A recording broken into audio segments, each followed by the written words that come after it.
did. This is a nightmare. Enough about nightmares. You've got to be on your way before the ash is out for breakfast. Look alive, Carl. You'll never be hired looking coward.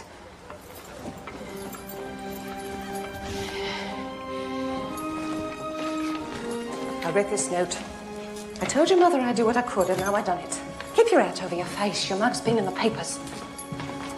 You can't tell him the truth or they'll send you packing. And God hates a liar, so just keep your mouth shut. You hear me? Keep your mouth shut. Well, hurry now. Go on.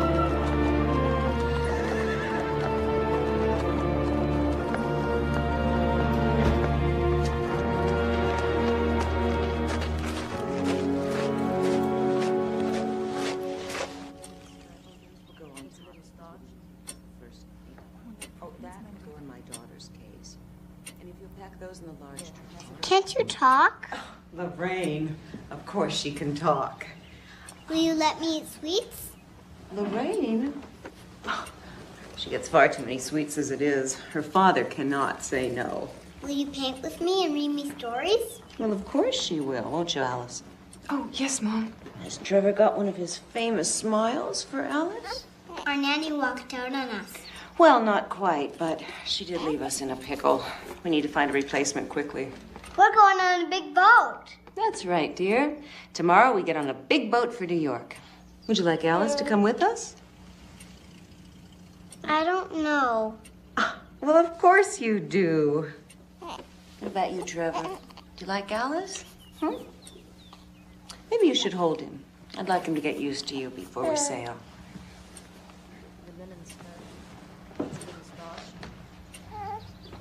Needs mending.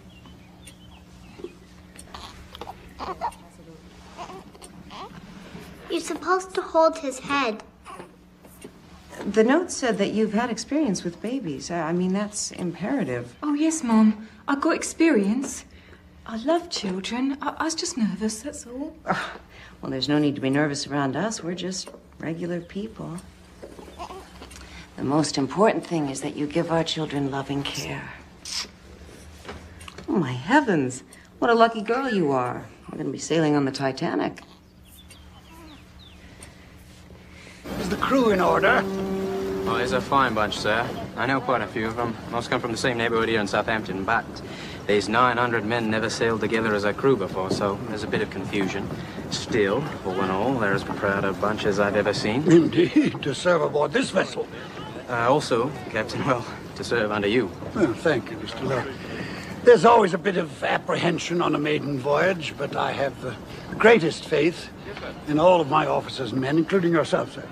Now I'm afraid I must face the most perilous part of the voyage, meeting all of those reporters. We have here the largest movable man-made structure in the world. A super ship, if you will. 11 stories high, 5 city blocks long. A boat this big, it has to be slower than the Lusitania. Does the Lusitania have a library, a swimming pool, Turkish bath? We're offering luxury, a colossal showcase. And I can assure you, young man, that this ship will give the Lusitania a run for her money. Is it your vision, Mr. Ismay, or the owner's? Well, in all fairness to J.P. Morgan, may I remind you that my father founded the White Star Line. And now I, as managing director, intend to bring it into the 20th century. Ah, here he is. Captain. Captain Smith, is it true you're retiring after this voyage? That's true. Will you be writing a book about your adventures? Well, it'll be a very short book, I'm afraid. I haven't had much adventure. What about wrecks, accidents? Well, there've been winter squalls and storms and fog, but I've never had any adventure worth writing about. Certainly not recording for posterity. I'm afraid that I enjoy uneventful sea voyages. Like the one you're embarking on, sir. Exactly. Shipbuilding has become such an art now that a disaster is unthinkable. My job has become... effortless. Thank you. Effortless. Now, gentlemen, may I point out the dining room? For your information, we are stocked with £75,000 of fresh meat, £11,000 of fresh fish, £1,120 of marmalades and jams, and of course stock of the finest libations, cognac. One moment. Yes, Sandeman Port, 1870. Very good. Thank you. And we have not there. Those chairs should go on the private promenade outside. They should be a darker green. They will be repainted before the next sailing. You can be sure of that. We have seen to every detail. What about lifeboats? We have complied with the statutes of the British Board of Trade. But, gentlemen, we have here the largest, most beautiful, and technically perfect ship in the history of mankind. We're not going to need lifeboats. I thank you for your attention. And now, First Officer Murdoch here will take you on a short tour of the bridge. Good day to you. Good day, thank you. This way, gentlemen.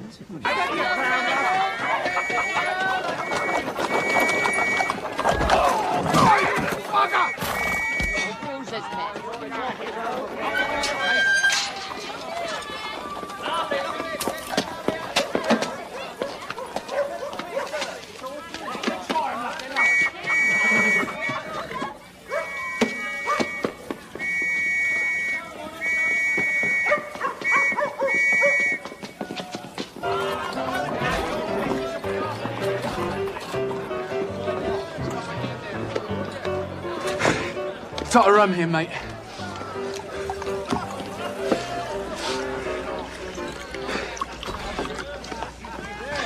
Here, take me Kaplan. Keep your head and your booze and your wits about you.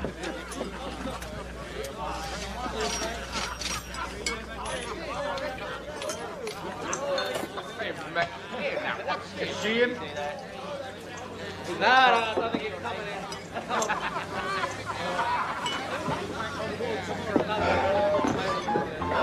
You in trouble, lad? Nothing serious, thank you. Drinks on me, chaps. I work for this. Worked and saved. Say farewell to bloomin' England. I'm set for Niagara Falls. That's in America. You see her out there? See who? The Titanic. Biggest ship ever made. She's docked right outside that door there. Here. Look at that. See that? It's me ticket to a new life, eh? No more coal dust for Miriam Dickey. America! And the biggest ship I've ever dreamed. Imagine, Miriam Dickey sailing with some of the richest people in the world. Well, you're right about that. John Jacob Astor himself will be on that boat. That's a fact. All the money and jewels on board. Priceless paintings. A thief could have himself a high old time. Do you ever see a diamond tiara? Can't say I have. Of course, the trick is getting the booty off the boat. Strings of pearls. Oh, yes, sir. A thief could have himself a grand old time. I'll be calling it a day. Man's got to get his sleep. Hey, I owe you one. No. Just the tiara.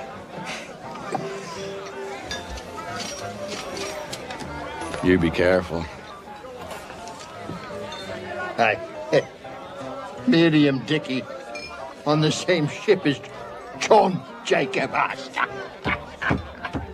That's the joke of it, eh, lads? Here. To the Titanic. Titanic. Yeah.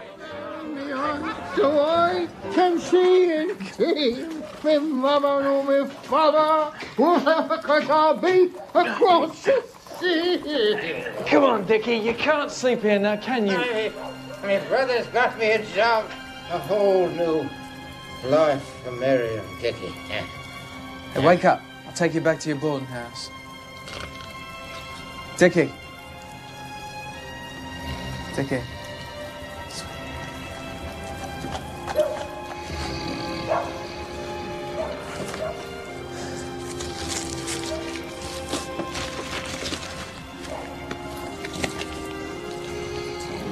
Titanic. And my thanks it is to you, Mr. Dickey. Maybe I'll say goodbye to blooming England myself.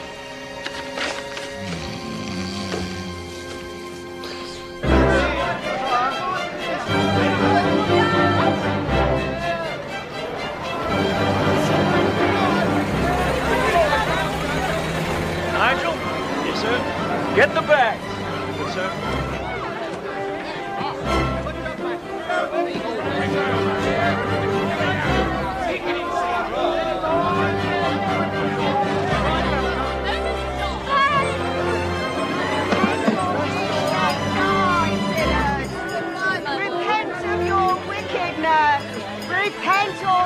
shall die, sinners.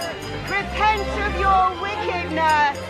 I hear shrieks and cries and moaning. You shall sink in the dark waters and never be heard of again. Mrs. Paradox. Isabella. We're both going on the Titanic. It must be fate. I don't believe in fate, Mr. Park. Please excuse me. The death shall cover thee. Thou shalt sink deep in the ocean like a stone. Yes, miss. Ludvigsen? Ludvigsen. A lovely little lady travelling alone, are you? She's a convert, travelling with the group. My husband here is Black Billy Jack, and he's big enough to take you on, and a few more like you. So don't go bullying us because of our religion. We're no simps. No, Clorinde. I be a blacksmith, sir. That's where my nickname comes from, not from my nature. Excuse me, I'm looking for the men's quarters. Well, look what the cat dragged in. I don't think I caught your name, chum. Miriam Dickey. Dickey, you say? Well, Mr. Dickey, I don't suppose you'll be travelling with these converts. No, travelling alone. Well, run along then, chum. I'll catch up with you later. Miss Ludvigsen, if you'll step this way, the steward down the corridor will give you a cabin, Mr. and Mrs. Jack. All the little Jacks. I'm told we'll have crisp nights, but clear skies straight across. By Mr. Park. Henry, good to see you, Henry. Well, likewise, I'm sure, sir. You will see many familiar faces. Many of the regulars have joined us, sir. Mr. Wynne Park, across the hall from you, real gentleman. I have crossed the Atlantic 6 times with him. Generous man, if you know what I mean. I must ask for another stateroom. Mrs. Paradine, this one is exquisite. Every detail is... Please see what you can arrange. Mrs. Paradine, everything is booked solid. It's impossible. I can't stay here. Please, any room at all, just far from this one. Yes, of course. Thank you.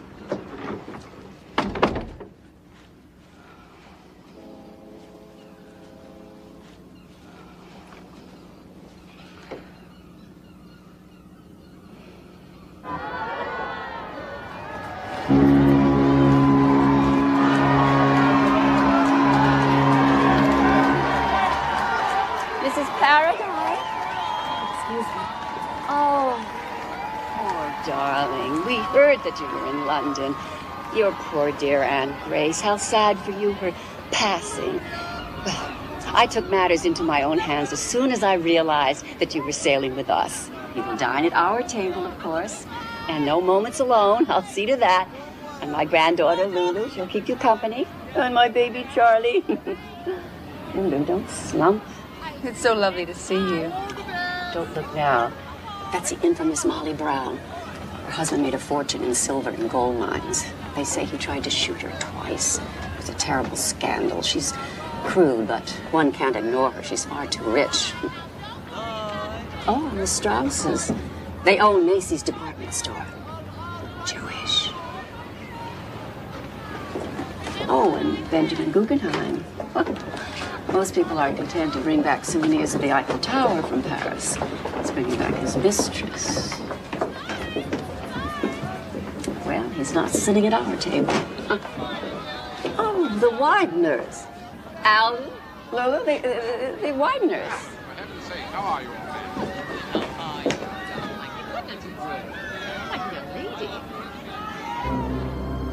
Tugs off fast.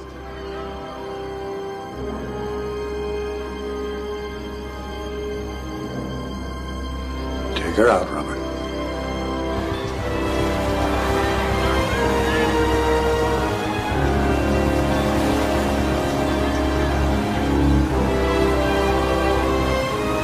When do we get on the boat, Mommy? We're on the boat, darling. It's like a hotel to me. See? See there, little darling? Wave to all the people. Goodbye to England. Goodbye, England.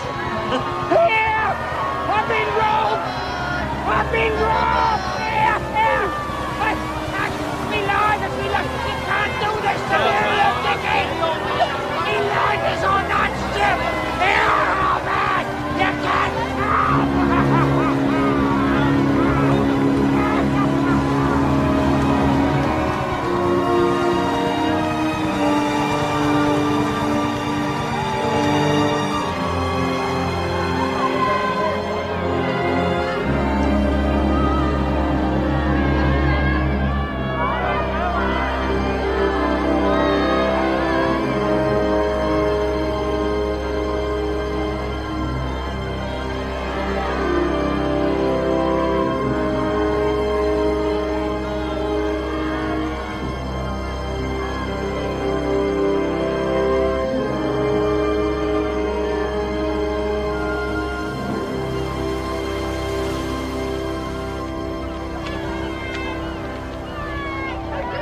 Is something wrong, miss? I left my family back in Denmark. I never see them again. I grabbed my mother's nightcap from the clothesline. That's all I have of her. Yeah, more than I have of mine. I look for a better life. Yeah, me too. My heart is divided. Yeah, well, it's better you don't have a heart. An emigrant must have courage. I have to keep thinking of that. To be grateful to be on this beautiful ship. This is nothing. Steerage. Now up there in first class, they got gold mirrors and crystal chandeliers. What is this first class? We all get to America at the same time. Yeah, but they get there in style. That's why I plan to do business.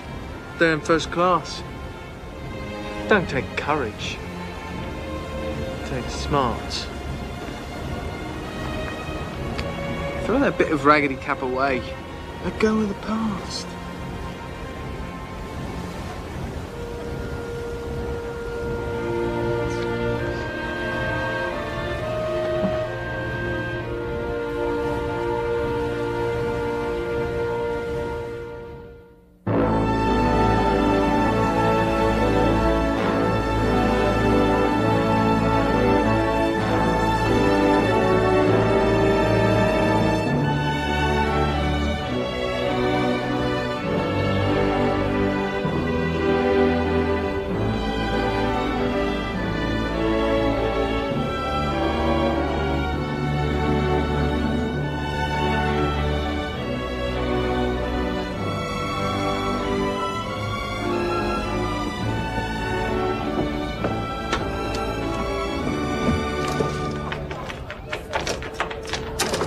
Hey! This gate is locked. Well, now, that is the idea, isn't it? Steerage can't mingle amongst the other passengers. Why? Yank immigration laws on account of infectious diseases. Well, I'm not asking you to kiss me. Just let me through. I'm not about to lose my stripes on the first day out. I just want to look around. Hey, nobody will know the difference. In that suit? What's wrong with my bloody suit? I gave my love a cherry, what had no stone. Come on, let's go. I gave my love a chicken. Trevor's cold, Alice. Please, it's cold out here. I gave my love a It's night, Alice. Trevor needs his supper. You're supposed to take care of us. Stop whining. Stop whining. Stop whining.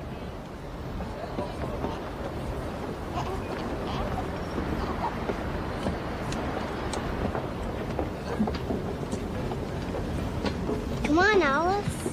Excuse, please. These children. Did you see Mrs. Astor? Mrs. Astor? Mrs. John Jacob Astor. You don't know who John Jacob Astor is? The richest man in the world? I think I know you. Were you in Cairo last month with the Hendersons, maybe? I've never been to Cairo.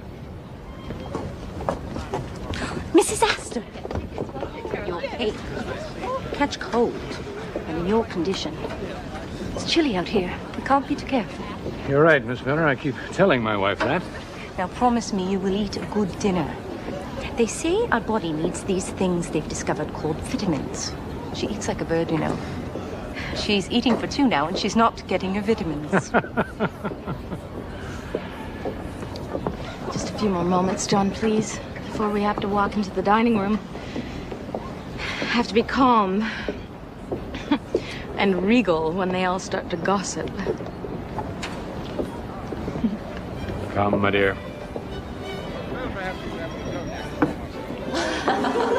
Mrs. Astor. Mrs. Astor. Mother Foley, the Astors. I should think they would be dining in their stateroom. I mean, the nerve. They must have boarded at Cherbourg. Mr. Astor is a frequent passenger on the White Star Line. Not with her. I know the real Mrs. Astor, the first Mrs. Astor. They say she's expecting. Well, she can have a litter of little Astors, but she will never be accepted in polite society. Try to hell with polite society. They got each other and the U.S. Mint. Excuse me. Captain Smith. How may I assist you, madam? It's about Lulu. Your daughter? Actually, my granddaughter. We are always mistaken. Captain, I was wondering, perhaps you might know of some nice gentleman on board who might be of some company to Lulu. Someone dignified, substantial. Someone like yourself, only... Only younger. No, not younger. Lulu is so incomplete. An older man would be helpful. No, I meant someone... Well-to-do. Wealthier. Exactly. The trip to Europe was disastrous. All the men are foreigners. Fortune hunters. Well, I promise you, I will keep my eyes open. Thank you, Captain.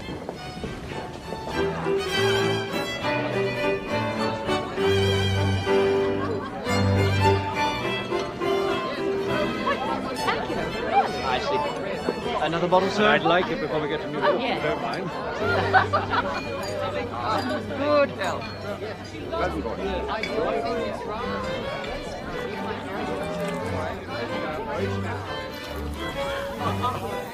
This is my third crossing with the captain, and last time I even sat at his table.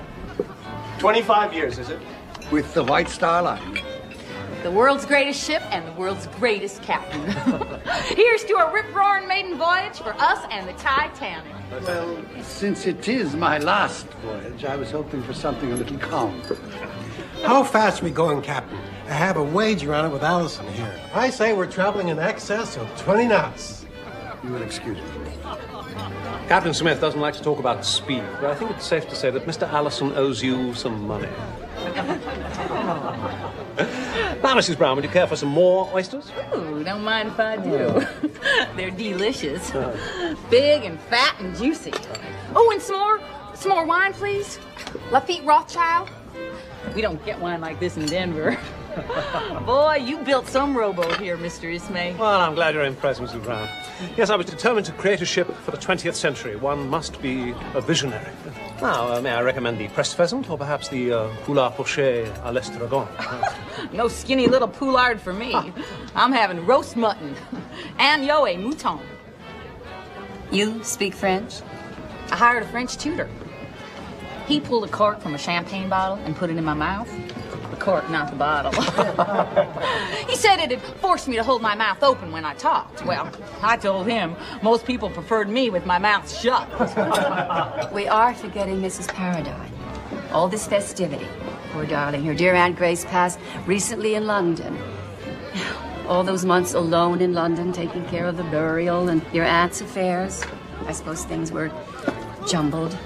We promised your husband that we'd watch over you on the voyage home. That's very kind of you. The Paradines have the most beautiful estate on the Hudson. And their little girl is a dream. Miss Foley, could I have the pleasure of a dance? Oh, well, Lulu would love to dance, Mr. Park. As long as it isn't that abominable turkey trot. One wonders what the world is coming to sometimes. Posture, Lulu. Such a charming man. And so very handsome. Our little Lulu could do worse. Our little Lulu couldn't do any better. He's shrewd, intelligent. And loaded. Yeah. A marriage made in heaven. You must long to dance to a young woman like you. It's so sad you're stuck in black for the whole crossing. It doesn't do much for your delicate complexion. I suppose your aunt's husband is grieving. The marriage only lasted a year, Mrs. Foley. I don't know where Mr. Santalisa is now. Why, she gave up everything for that scoundrel. Well, what can you expect, an Italian? He was after her inheritance. I said so. Poor woman. On the contrary, Mrs. Foley. My aunt had no regrets. In fact, just before she died, she told me it was a glorious year. No matter what the price, it was worth a lifetime.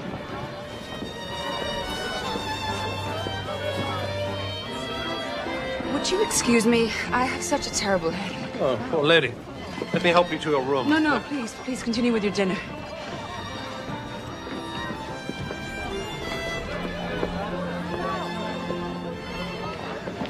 Bella, wait. Go back to your dancing partner, Mr. Park. You're jealous. You're jealous. Now, you know how I feel. You can imagine what's been happening to me all these years. Hetty Paradine has everything your family's ever wanted for you. Money and a pedigree. He's a kind man, a gentleman, a good husband. Well, your marriage must have pleased your father and your mother. The parents are both dead now.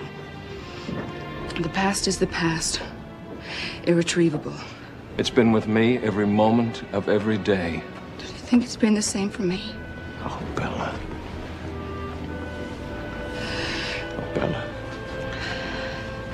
I'm married, Win. I never expected to see you again. You broke my heart.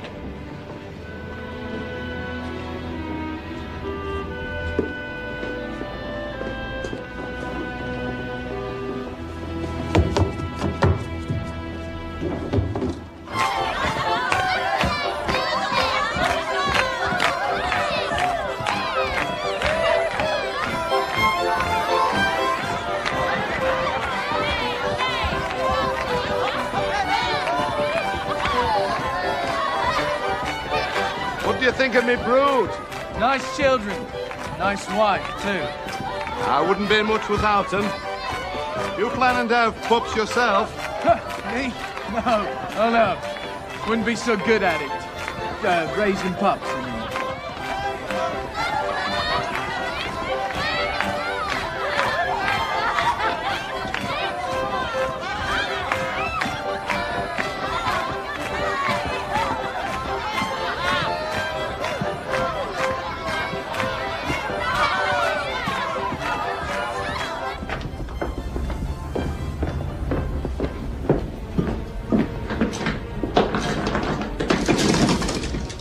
Damn!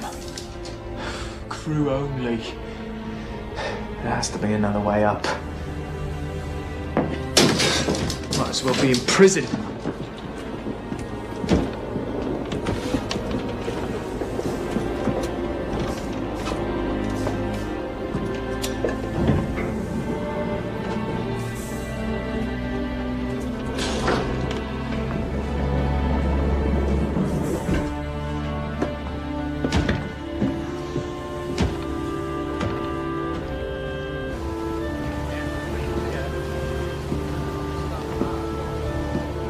What's out there, Mr. Boxall? Looks like a freighter. Yes, sir.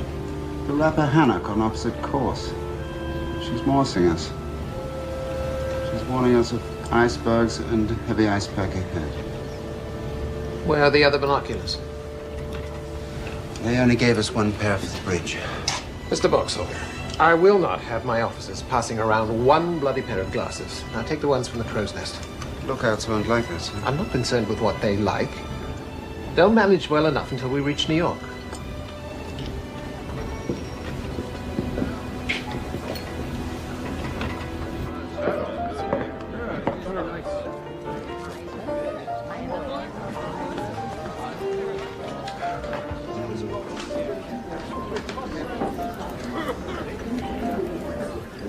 TJ, you sure you won't join us for another hand? No, nightcap and then to bed. I promised my wife. I forgot. You're a newlywed.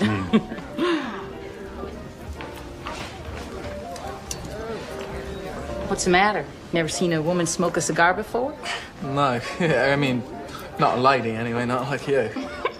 We'll get used to it. Woman's emancipation. We can smoke cigars. We can tell you men how to run the world. Hell, we'll probably have a woman president in the next 100 years. Unfortunately, I don't think I'll be around to see that. Yeah, well, I hope I won't. Go buy you another drink. Some brew on me. Whatever he's drinking. I come into a bit of money recently. I'll share my good fortune. Well, thank you, young man. You down in your cups? No, you might say that. I've remarried recently. Well, that'll do it. No, I'm happily married. I'm only worried about the reception my new wife received tonight in the dining room. She's very young. People can be cruel. Yeah, well, bunch of stiffs, full of themselves and all their money. Some tugboat, eh? Yes, it's a thing of beauty. Have you been to America before? No, looking forward to it. I might go into a bit of business. You ever hear this chap called Max Sennett? Got himself a moving picture company.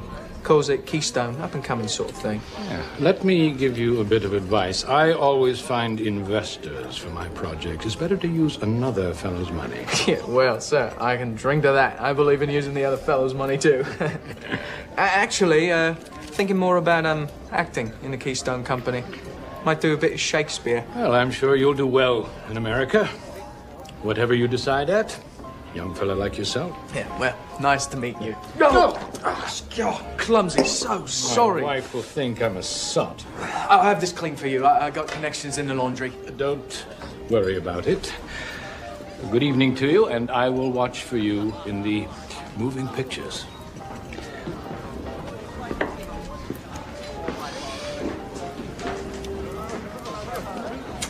Another brandy, ma'am. And make it a double. Yes, sir.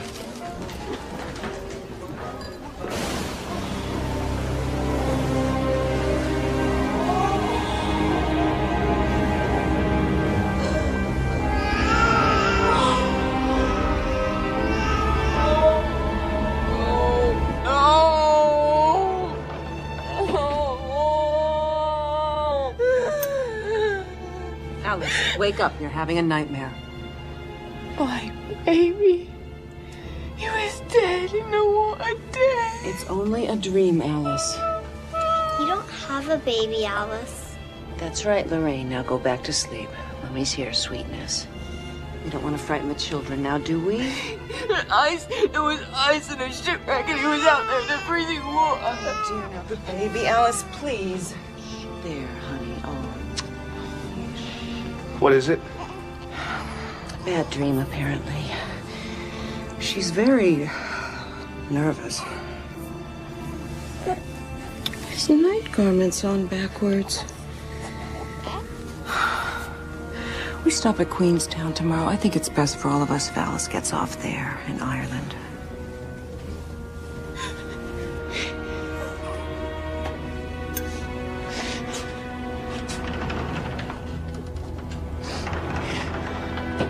My baby.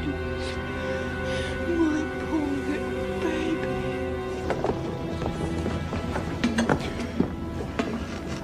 Are you lost, Mr. Dickey? Oh, you. Look, I know I'm not supposed to be up here, but an acquaintance of mine invited me up for a drink.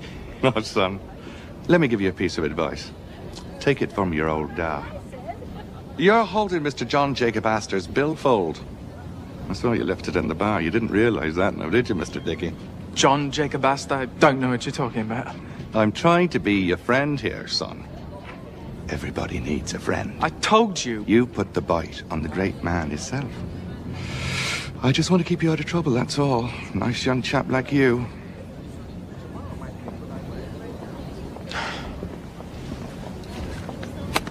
There's a good boy.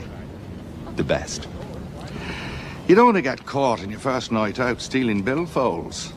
Especially one belonging to Mr. Astor. It's all there. I'll tell him I found it laying on the floor by the bar.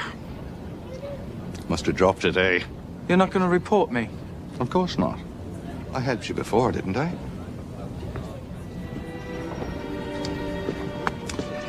Time to be picking billfolds is the last night out. Men get all the moolah out of the safe. Now I'm sure we can work out something that'll be good for the both of us. You're a talented lad, you are. I can see that right away. Quick and slick with your hands, you are. What's your name, son? Your real name? Well, it don't really matter now, does it? Don't be so prickly. I can't help if I worry a bit about the real Mr. Merriam Dickey. You didn't axe the fella, did you? Of course not. He passed out. Drunk. Drunk as a skunk, eh, Dickey? I can see you and I are going to get along really well.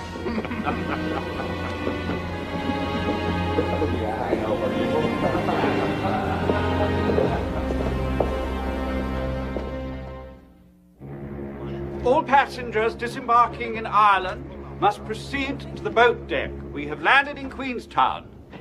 Sir. No! Don't make me go, I beg you. You've been fairly treated. I've given you plenty of money for your boat fare back to England. Oh, you're kind people. You have to understand. I'm just a young girl alone in the world. Please, miss. You've upset my wife. All this talk about your baby. I couldn't help it. See, I had a baby what died. Your baby died. Where's your husband? He's no husband, sir. Anyway, he ran off. I can't go back to England. Don't cry. Will you promise to keep these things to yourself? It would only upset my wife. Yes, sir. I promise. It would also help if you could get through the children's supper without spilling soup. I'll be nervous, but I'll do better now. If I give you this chance, you won't let me down? My word, sir. I give you my word. And I thank you for the opportunity to stay on this ship. I do, sir. I thank my lucky stars.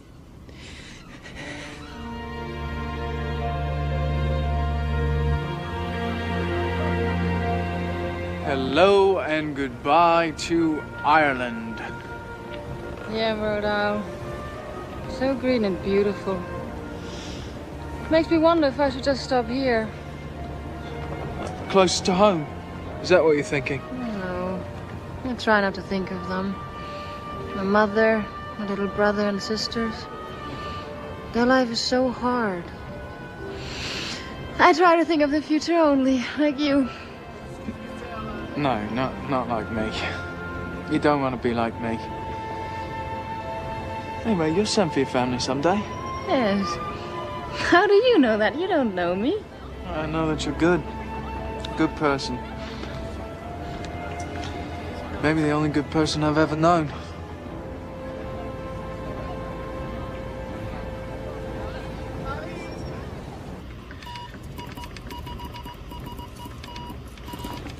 So, which is which then, eh? Oh, green's where I've been, yellow's where I want to go. Right. You know, Phillips, you're probably the only bloke who took the ad seriously. Join the Marconi Company, see the world. Yeah, well, here we are. Yeah, like hell, see the world. How are we supposed to see the world, Phillips? Stuck in this bloody broom closet. Wynn Park, I'm expecting a Marconi gram. Oh, yes, sir, Mr. Park. There's so many messages coming and going. Oh, there we are. There you are, sir. I'll be expecting several others. I'd like them delivered immediately. Right, sir. Smooth sailing all the way. I hope so. Cheers, Governor. It's a double eagle. It's a $20 piece. Look at that. Tin mines. Isn't that why I say tin mines? Aye. You split up with me. Right. Aye.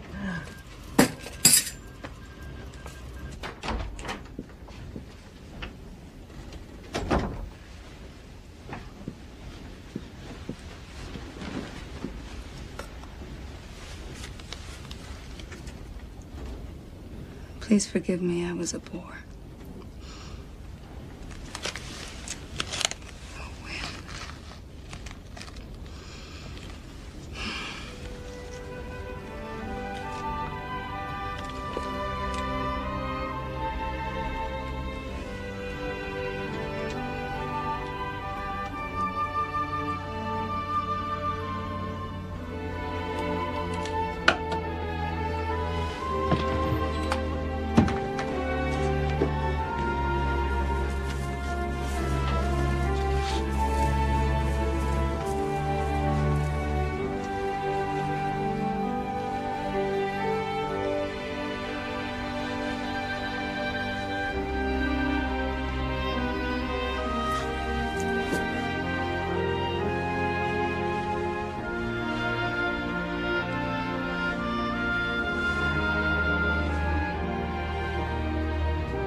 A red dress.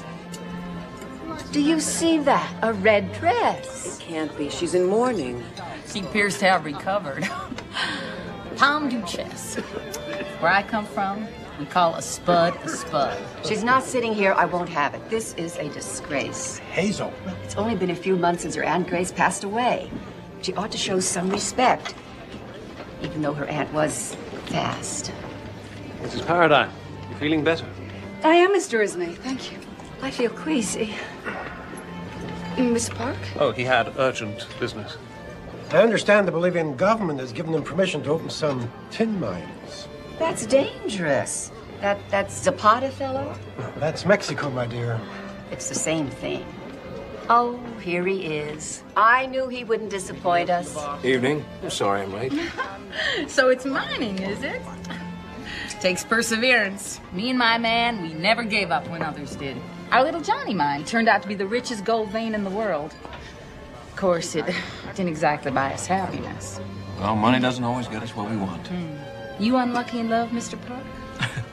My family tree is missing a few branches. I set out to prove to a young lady's parents that I was worthy of her. And she married someone else. Mr. Park, you could have any woman in the world. Except the one I want. You'll be going there, Mr. Park, to Bolivia? Yes. As soon as we land in New York. Oh, you can come to our Lulu's birthday party. I mean, one little week. The Bolivian government can wait. Mrs. Paradine. Will you tango? I thought you'd never ask, Mr. Park. My dear, are you forgetting you are in mourning? I've mourned enough.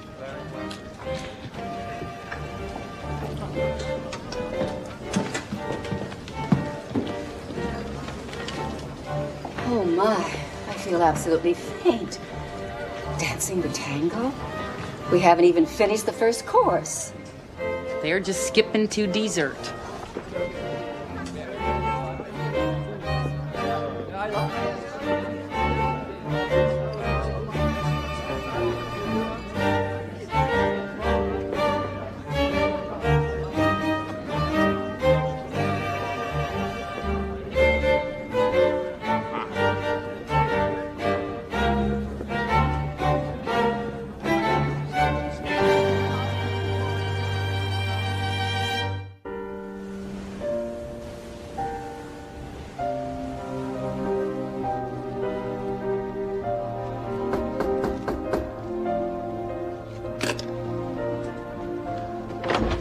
Wait, oh, Your pardon, ma'am?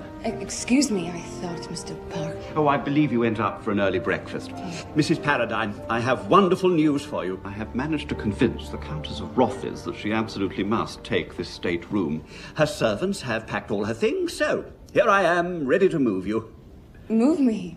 Well, you weren't happy in this suite, and it's my job to make you happy. Oh, yes. Well, that won't be necessary. I'm quite happy here now. Yes, but I've arranged for it. The Countess of Rothes. It took a great deal of maneuvering. I've changed my mind. I'm completely comfortable here. Thank you. Yes, but what do I tell the Countess of Rothes?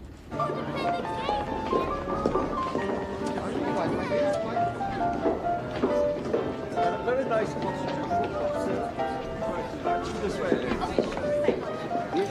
Very smooth. I slept like a baby last night.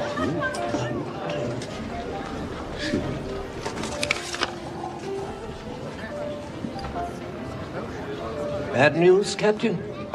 No, Mr. Strauss, just routine. You and Mrs. Strauss enjoy your breakfast.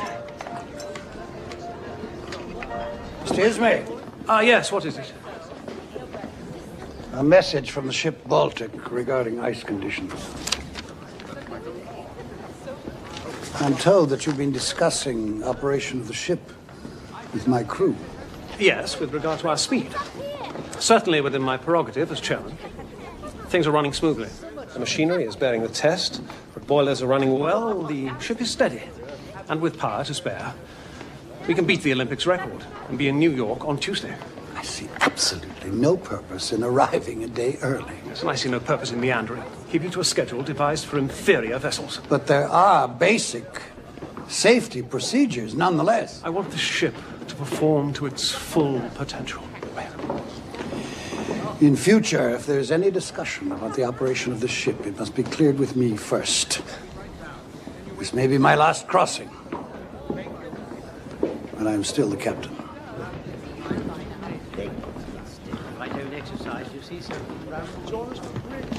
When?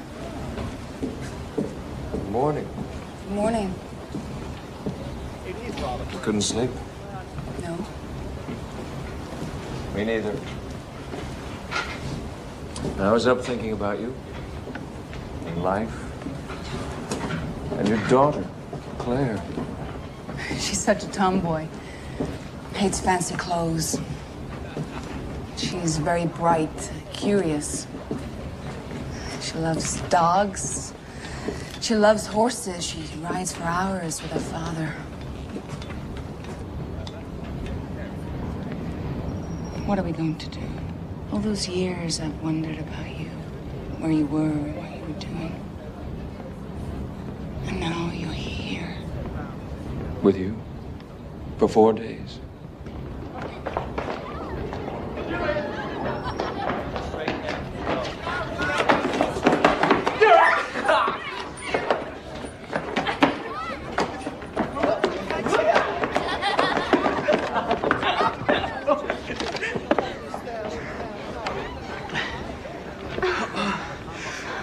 Osa, what are you going to do in America? I'm going to Minnesota with the other converts to build a new life. I want to do good in this world, Mr. Dickey. Do good? I want to be a teacher or a nurse. Have children of my own and raise them to be good souls and to help their fellow men. Like Mrs. Jack teaches her children. The Jacks have been so kind to me. What's your dream? My dream? You have a dream. I can see it in your eyes. You know something, Osa? I do have a dream. Have you ever seen one of those moving pictures? Moving pictures? Yeah, I saw one at a carnival peep show once. I put my eye to the hole in the box, and there was people in there. Moving. Well, I mean, there wasn't really in there, but it was like there was. There was this beauty, Mary Pickford. Oh, that's my dream. Mary Pickford? No, not her. I mean, my dream is to be a part of it. Part of the moving pictures. Well, then you must work for it and make it happen. No, stupid pipe dream. Anyway, you could be in the moving pictures. I mean, you're much prettier than Mary Pickford. Moving pictures sound nice. But I'm not looking for pictures in a box. What are you looking for? God.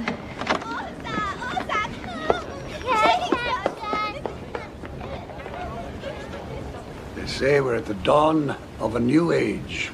The fires below are sending 50,000 horsepower to the propellers. Who knows what kind of progress we'll see in the next 100 years. Soon we'll be flying across the Atlantic in airplanes.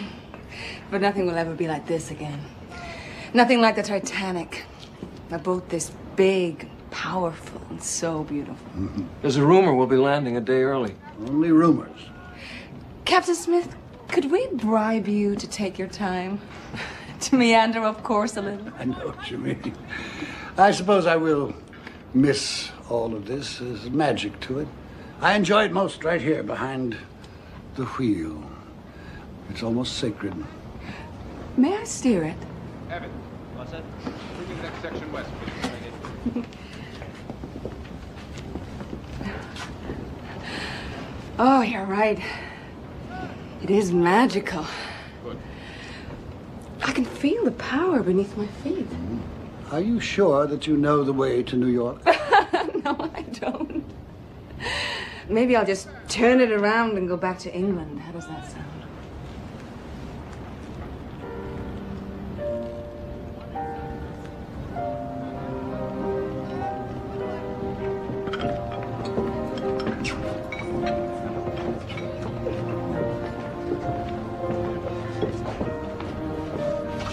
It's not fair.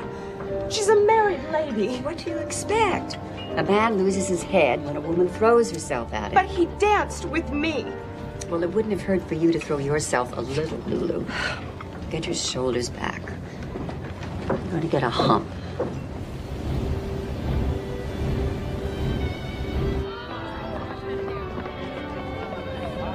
Most of them don't bother to leave their jewels with the purser. They want to wear them. Come on, I'll show you. Hey.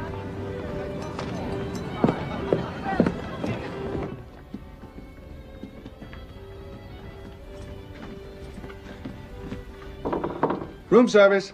Wrong room. Here?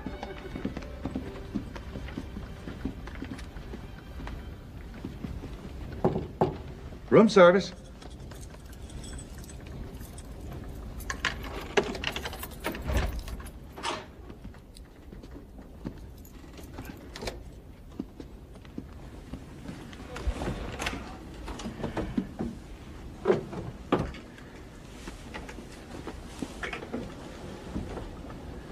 What did I tell you? Wait.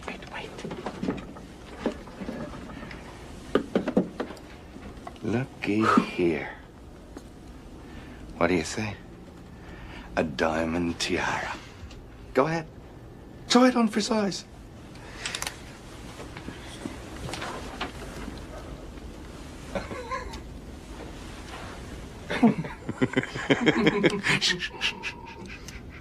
We case out all the staterooms, find out where they keep them, and then on the last night out... We strike. That's right, my friend. There'll be confusion in the morning. How do we get it off the boat? The loot never leaves the ship. Mr. Astor's loo. In the plumbing.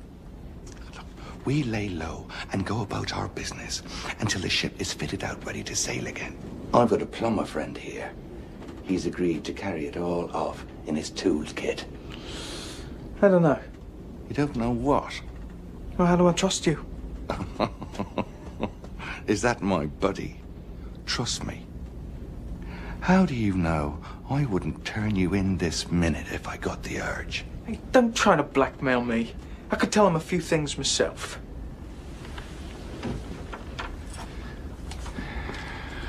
I've worked for the White Star Line for 12 years. I'm a trusted employee. Who do you think they're going to believe? Me? Or Mr. Dickey, who isn't Mr. Dickey at all? Come on, boy. You better get out of here. The tiara.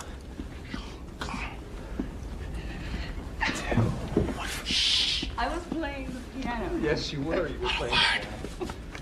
I was watching from the hallway waiting for your father. Wrong door. Yes, wrong door. It's the next one.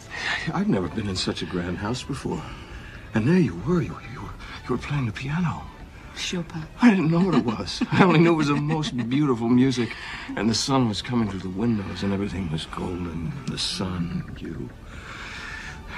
The dress. Dressing gown. And it was yellow, it wasn't golden. Anyway, the door was supposed to have been closed. Oh, yeah.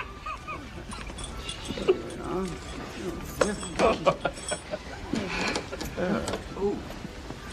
Lady lost a key. It was see-through. Your dressing gown. Yes, it was. When you stood up, I could see you through it. I thought you were going to die. We found your room. Mm-hmm.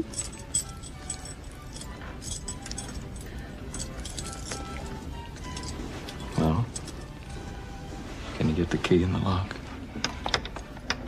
Can you? I'm trying. Can you get the key in the lock? Can you?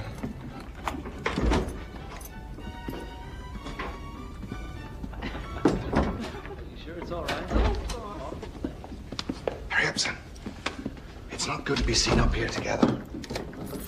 Wait. Mr. Dickey, we're gonna make a killing.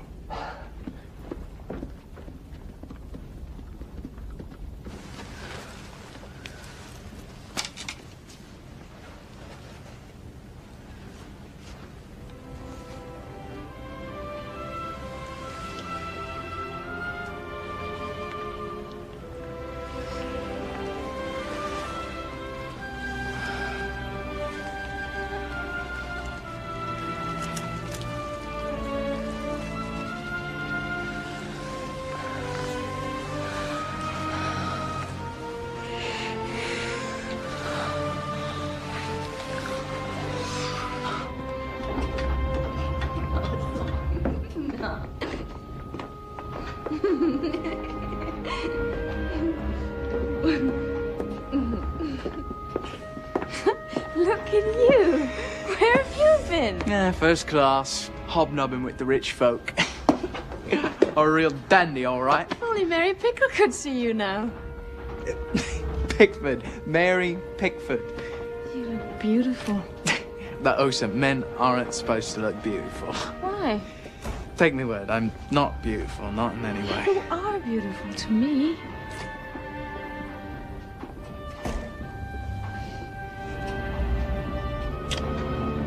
I don't know. Maybe something has rubbed off of you and onto me.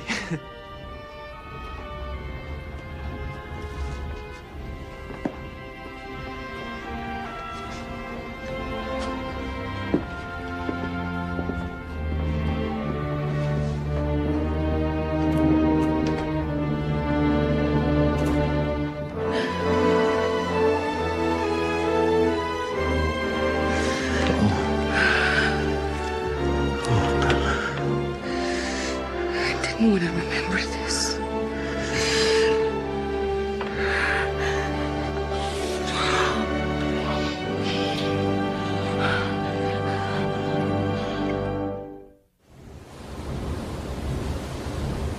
She's a thoroughbred, Mr. Lightoller.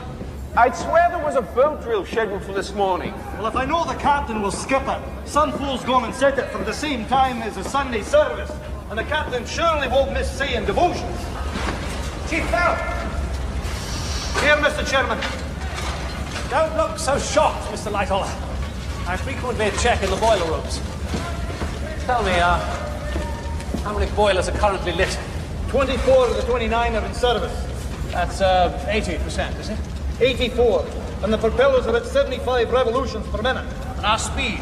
21.5 knots, sir. Have the men light 2 additional boilers? I've no orders from the captain. You have my orders, Chief. I want ours at 22.5 knots by noon. Carry on.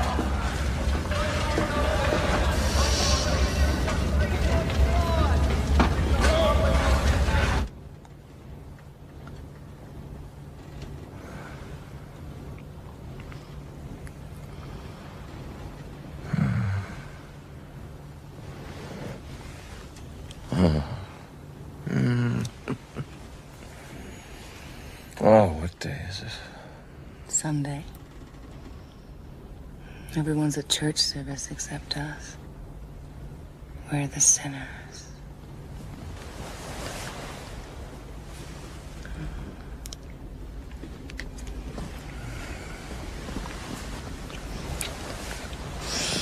You knew I was sailing on the Titanic, didn't you?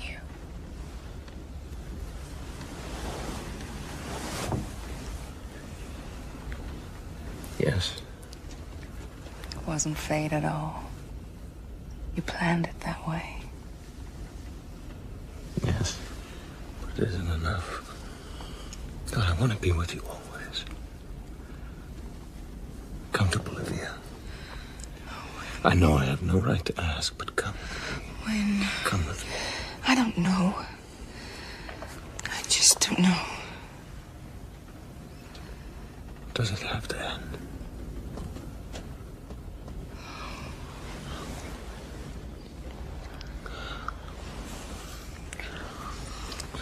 They that go down to the sea in ships, that do business in the great waters, they cry out to the Lord in their trouble, and he bringeth them out of their distresses. In Psalms 107, verse 29, he maketh the storm a calm, so that the waves thereof are still. So he bringeth them unto their desired haven. Oh, that men would praise the Lord for his goodness. Amen. Amen.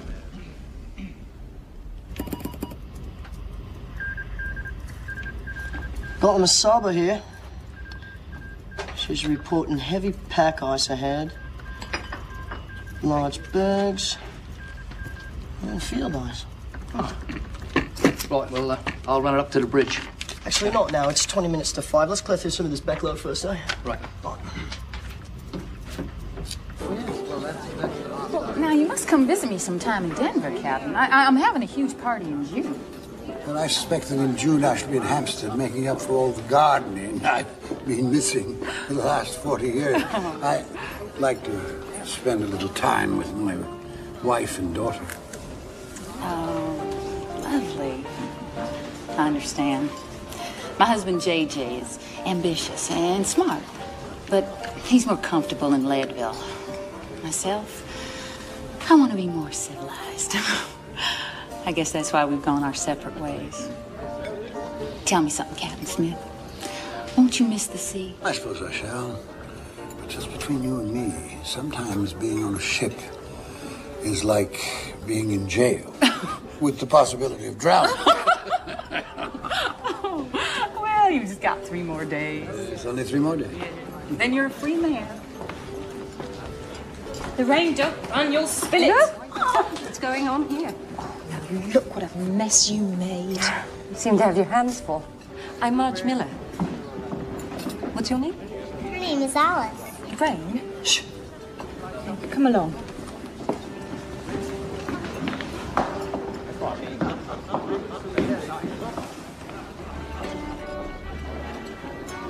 Mrs. Paradigm. Hello. You look happy. I am. I think I am. Mrs. Astor? Oh, please call me Madeline. Madeline, may I talk to you? I feel like I'm going to burst. Of course. Shall we?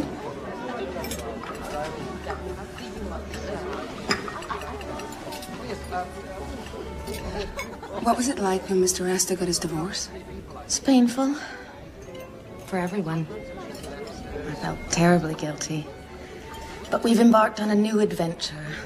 I try not to look back. Are you contemplating divorce?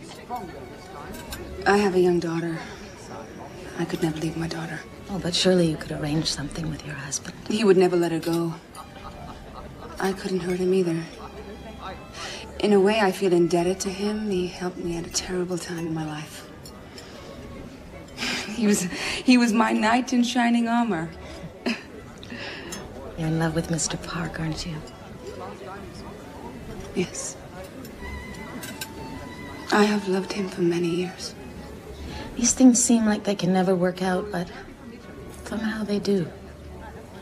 Life is so short, Isabella. There's hardly any time, is there?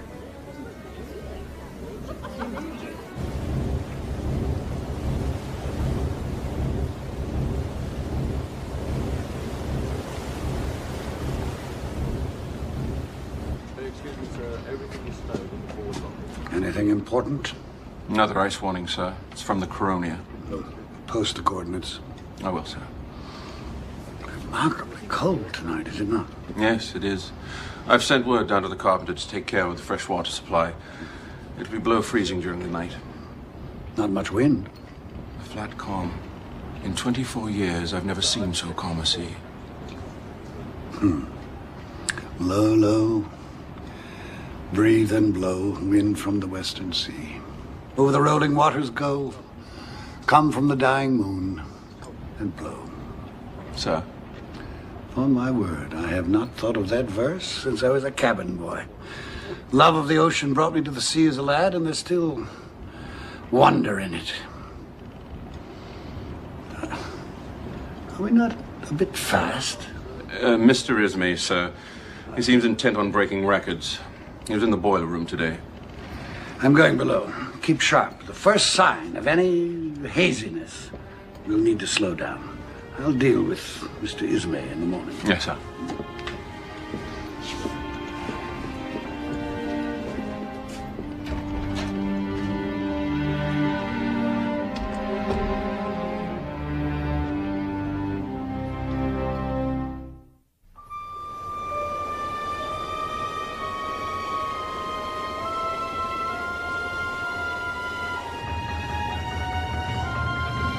Captain Lord. White patches ahead. That'll mean ice. Stop the engines! Stoke down the boilers! We'll hold its position for the night.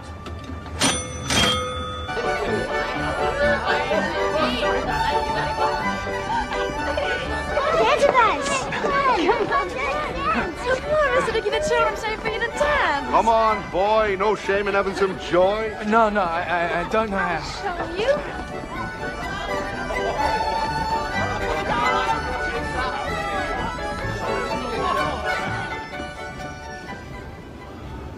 Right now, upstairs, the wine is flowing, the jewels are sparkling. The stars are jewels. We're all the same under the stars.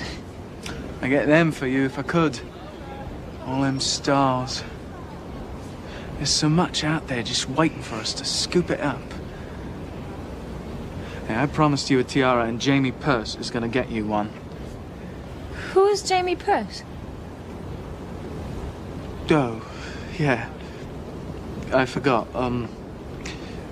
Jamie Purse is my real name. What?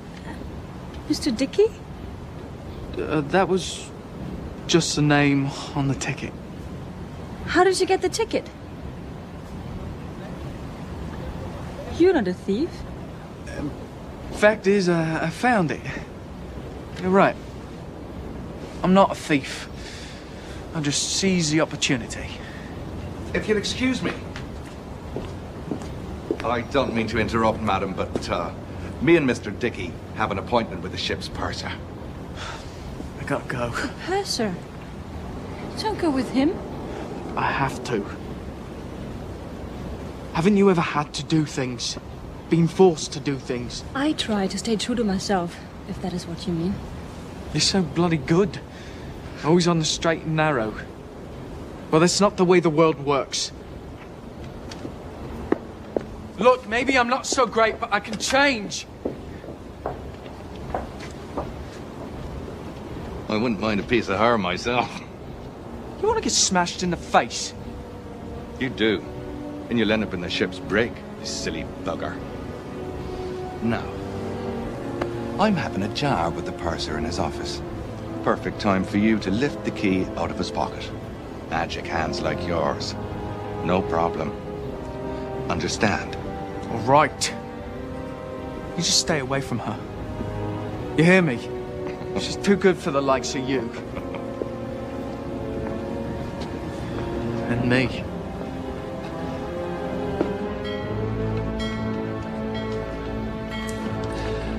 Four bells. 10 o'clock. Ocean's as smooth as a mill pond. Water's like oil. I was saying the same to the captain. He left word to be called if conditions become doubtful. Good night, Mr. Murdoch. Yes, right. Good night, Mr. Lighton.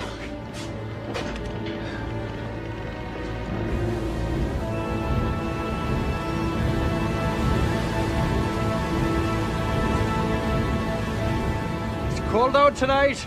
Aye. By the smell of it, there's ice about. You smell it before you get to it. Of course, I wouldn't tell the bigwigs that. They think you're stupid. But you know what I say?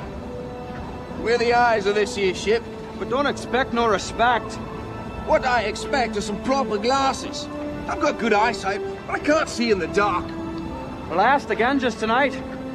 They were like to have bit me head off. Well, I'm through with the bloomin' sea. After this one, I'll go back home, make an honest woman of me, Linda.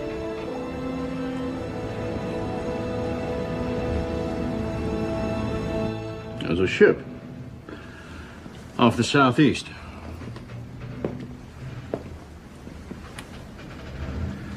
It looks like a big passenger liner.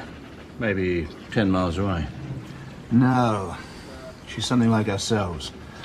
A small freighter. Not that far. Any other ships in the vicinity?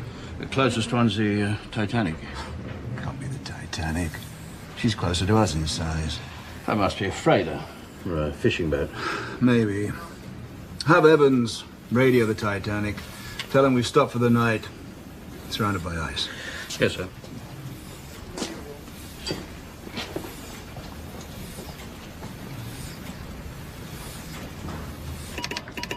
Phillips? We'll never get through all these. Yes, Mom. I wish to send a wire. Right then.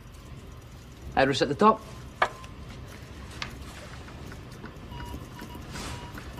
My husband is at our home on the Hudson.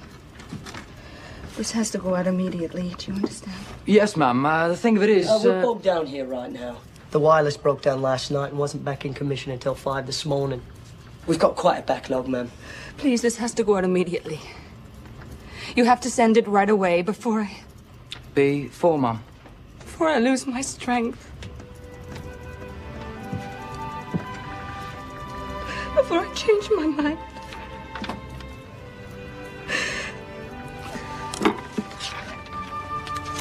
Please, just send it. Well, don't worry, Mum. It's very urgent. Promise me. We'll do the best we can, eh?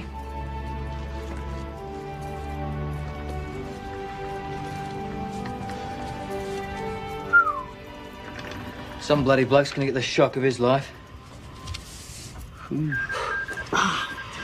Shut up. Shut up. You're jamming me.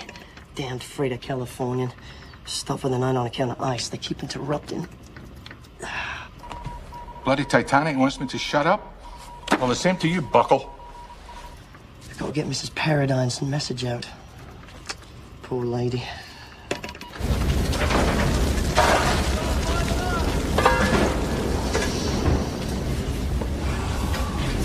What do you think, Chief? Aye, thanks, Jack. It's me prize. Tobacco from the East Indies. Keeps it next to me aunt. It's me treasure. Oh, that hurt. Are there really angels, Mama? Of course there are angels. Watching over you and your sister and your brothers. Over all of us. And over this ship to make sure we're safe. Oh, you're a mass of snarls, Miss Ophelia Jack. Need one of them angels down here to brush it out. It doesn't look right. Young girl like you alone in the world talking to that hooligan. We are all God's children. You said so yourself. Chap like that cause you nothing but pain. There. Here we are. You're almost an angel yourself. We're off to bed now, Osa. Sweet dreams, Osa. Sweet dreams. You say your prayers, Osa. God will keep you from harm. And all the angels too, Mama. And all the angels too.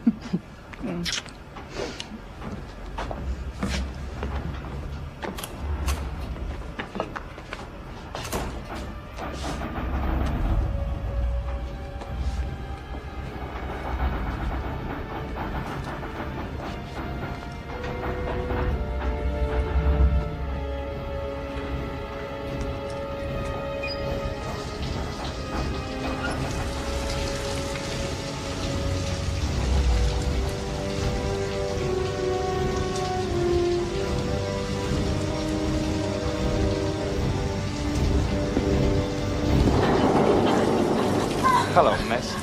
What? No, what are you doing? Your boyfriend's not around to protect you, right? Let me go! No, thank you, let me go. You're a peach, you are. I had my eye on you from the start. You're going nowhere.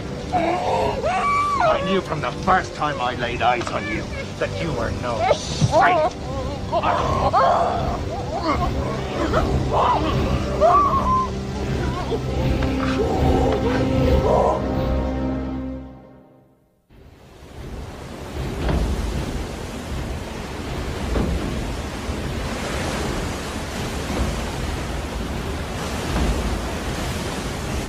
$22.5 knots. What are we doing? It's not a race. We have our orders, Mr. Boxall. Hope Mr. Astor won't be playing cards too late. I hate to go to bed alone. I put a nice warm bottle under the covers, ma'am. It'll be very comfy. Finished? Mm-hmm. I was talking to the Allisons, Nanny. Such a strange bird she is. I've been racking my brain trying to remember where I know her from. Her name is Alice. That's what the little girl said. Alice.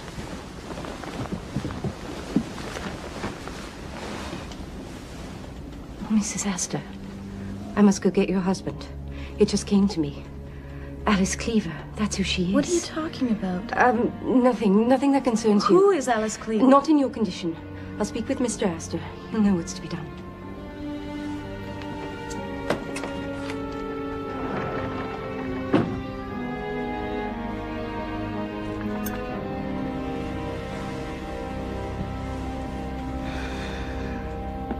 You boys keep playing like this, you're gonna pay for my trip.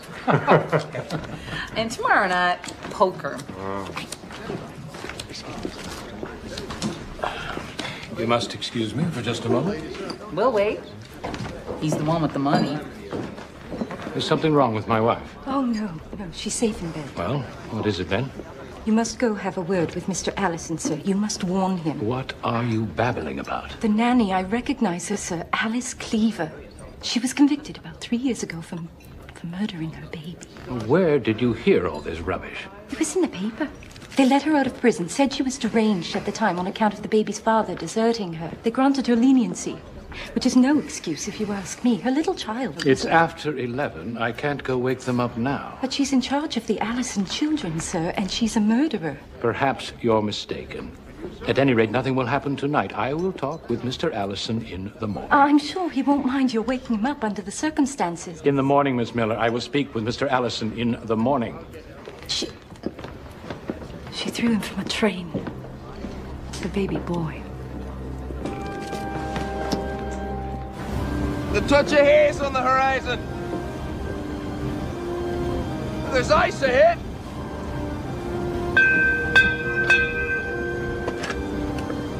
Is someone there? Yes, what do you see? Ice! Dead ahead! A berg less than a mile away! Thank you. Iceberg right ahead. Hard to starboard, Mr. Hitchens. Hard to starboard. Helm is hard over, sir. Full speed astern.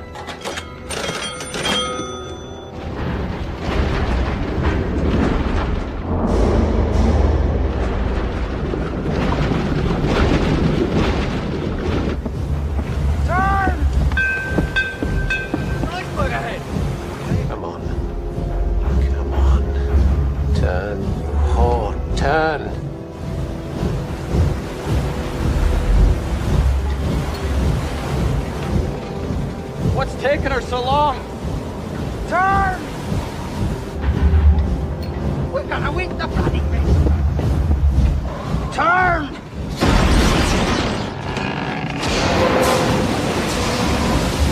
We did it, man! Oh no! We're dead!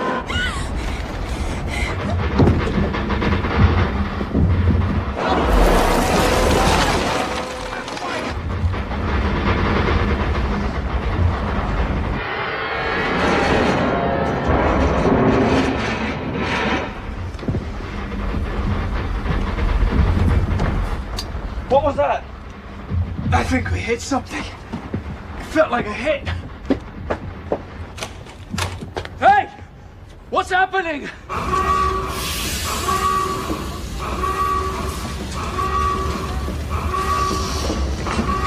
Fasten up now! Move! Quickly! Alice, we can't allow water into the boiler!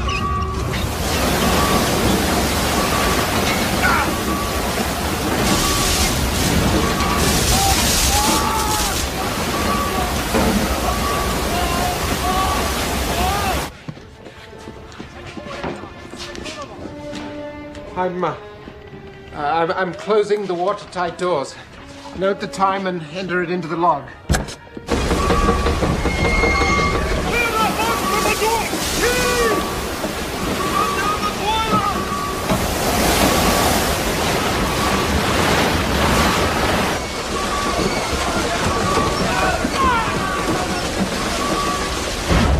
Captain on the bridge. We've struck something, Mr. Murdoch. An iceberg, sir. I hard to starboard and ran the engines full astern, but it was too close. I'm afraid she's hit it. Dearest God. I closed the watertight doors, rung the warning bell. Sir, do you hear me? Impossible. This cannot have happened.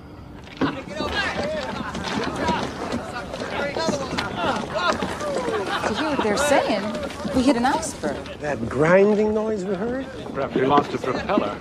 Good, it gives us more time for bridge. The boat stopped cold. A few hours and we'll be back on our way again. Anybody want a souvenir?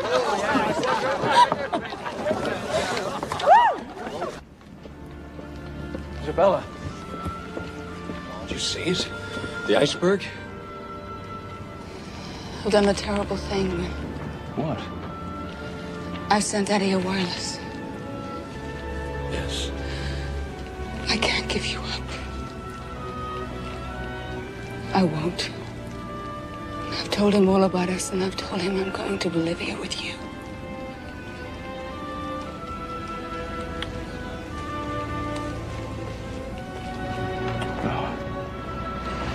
Oh, Bella.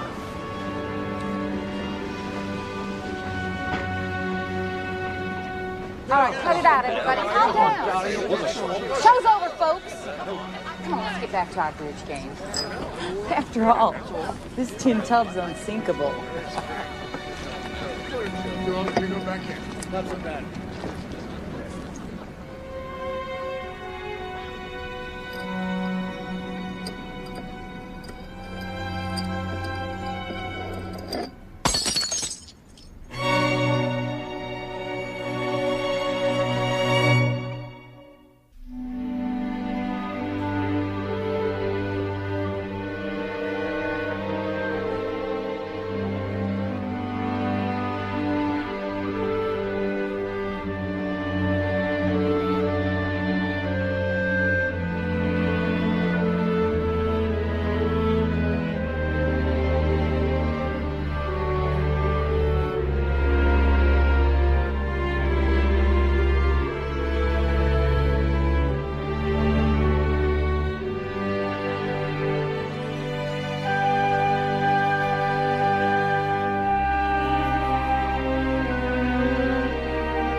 Stop it.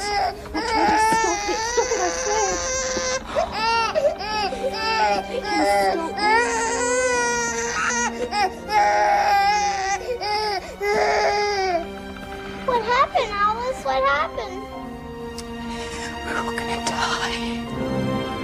Bring those pump lines in here now!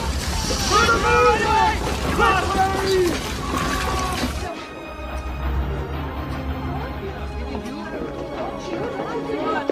Lads down below say they got water in the rooms. You can't take that seriously. Somebody's making it up. Yeah, well, I'm not waiting around to find out. Where you going? I'm going up. Up out of the damp, thank you.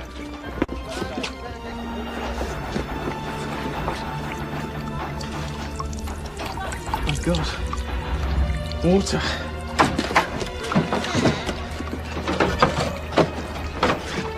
There's blooming water coming in! Mr. Allison, sir, there's something wrong. Another nightmare. She's having another nightmare. Oh, that girl. I tell you, Hudson. Mr. Allison. I'm coming.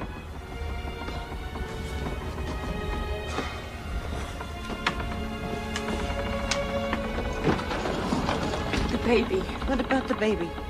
There was this scraping sound and it woke him up and I got him quiet, but some kind of trouble with the boat, sir. The engines have stopped. You hear that, Hudson? I hope you're satisfied. We've probably stopped for the night because of ice. There's nothing to be concerned about. We hit something, sir. I felt it. I felt it in my bones. It was like in my nightmares. Stop it, Alice. Now. I mean it. This boat's unsinkable. Nothing is wrong. Yes, sir. But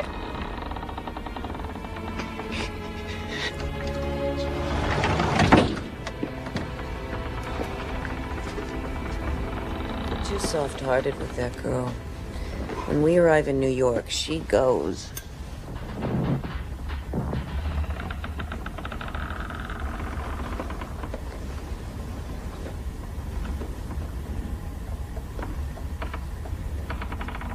ship is going down. People screaming. Bodies floating in the water. Chairs. Tables. And a baby. A dead baby in a cold water. Nightdress round his head. I've seen it. She has taken damage along 300 feet of her starboard side. Oh, my God. You have broken one of the cardinal rules of safety. Never turn your broadside to danger. Had we struck the berg head-on, only one compartment would have been flooded. I thought I could avoid hitting the berg altogether, sir. Not only did you stop your engines, you reversed them. She would have turned much more quickly, the greater her forward motion. Yes, but the watertight doors were closed immediately after impact. The compartments behind them were sealed. These watertight bulkheads go up only to E-deck. The weight of the water in the bow will pull her down by the head. This ship can't sink. The ship is about 2 hours. The lifeboats. We have lifeboats. We must launch them at once. Get everyone off the ship. That won't be entirely possible. Of course it's possible. We must begin immediately. You may recall that we have precisely the number of lifeboats required by the British Board of Trade. Seats for 1,200 people. There's over 2,000 people aboard this ship. 2,230 souls. I cannot allow this. Mr. Ismay, it was under your directive that we were traveling through an ice field at the arrogant speed of 21 knots. I'm the master of this vessel, and I have been too complacent. Captain Smith, general distress over the wireless should be sent immediately. Mr. Murdoch. Sir. See that the passengers are roused. Mr. Lightoller, organize the crew to uncover the boats. It would be best, sir, if we didn't give any indication to the crew or the passengers as to the seriousness of the situation. Yes, quite so. We don't want to start a panic. Yes. Right so.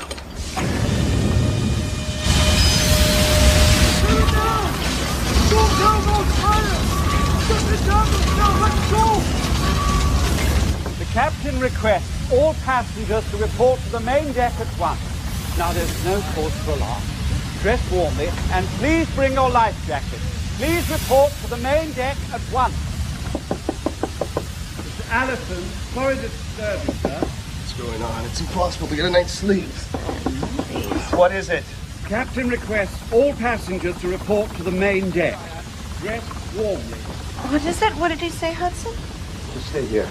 I'll go up on deck and find out what's going on. No, don't leave us here alone. Get a hold of yourself, Bess. I'll come right back. But he said to get dressed. I don't know what to do. I don't want to wake up the babies in the middle of the night. Perhaps you should get dressed? Oh, Hudson, then it's true. Alice was right. Calm down. Just get dressed. To be on the safe side. I don't know what to put on. What should I wear? I had on my black tweed this afternoon. Warm. Just dress warm. Alice, help me. What is that? They're releasing the excess pressure from the boilers. Please bring your life jacket. They're not actually going to put us in lifeboats, are they? No. But put on your life preservers just as precautionary measure. They're on top of your armoires. Dress as warm as you can, darling. Why? There's really no danger. Just do as they ask. Put on a few layers and a warm coat. I'll meet you upstairs in 10 minutes. Henry, what's the truth? I don't know any more than you do, sir. I'm just doing what they tell me.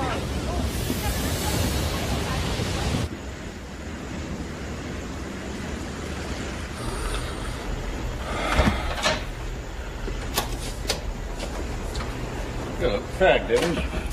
18-hour shift, lad. What do you got tonight? Oh, just the Titanic. Sending up a batch of messages to keep pace. Could be interesting. Do you mind if I listen for a while? How about it? How's your Morse coming? I'm picking out the odd letters. Even get the gist of it sometimes. Well, I'll see you in the AM.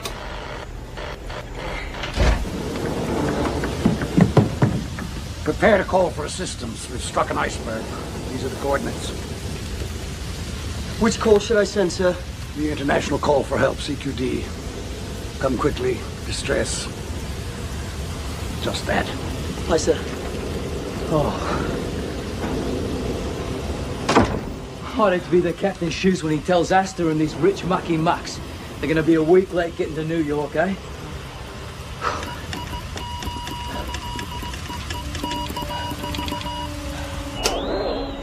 Power run out. Well, I'm too tired to wind it up tonight. I'll do it in the morning when I get more strength. Good night, mate.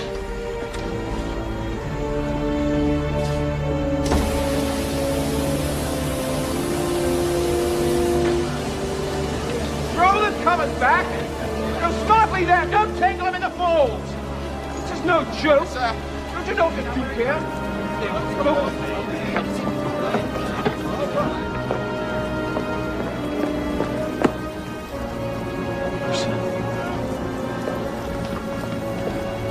Is that you, Usa?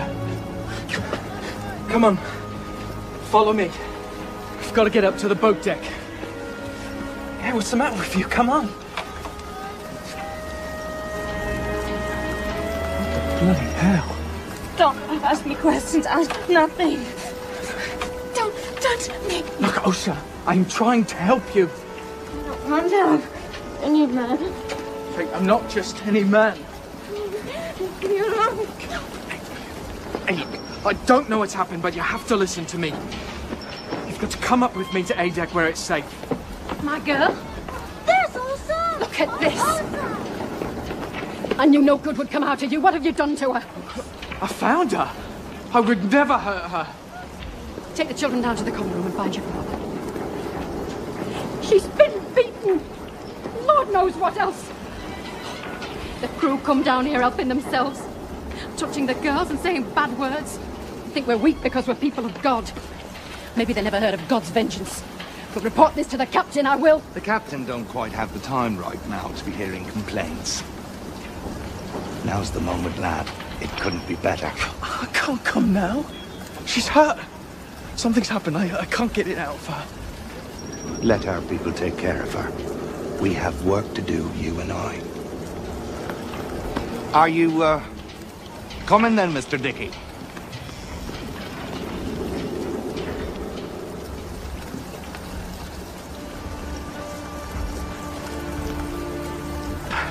Get her in some warm clothes. Yes, I hold on you. Look, I'll be back. Just stay with the Jacks. Stay with them until I get back. Where do we go?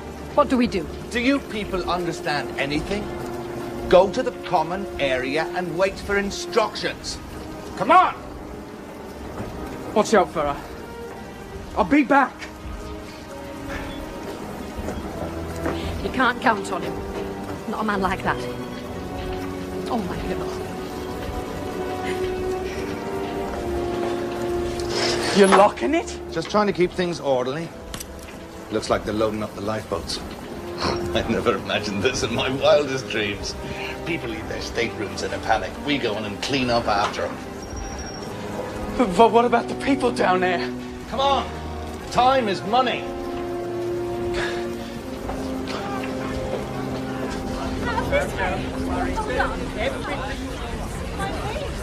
Captain Smith, I have a word with you, sir.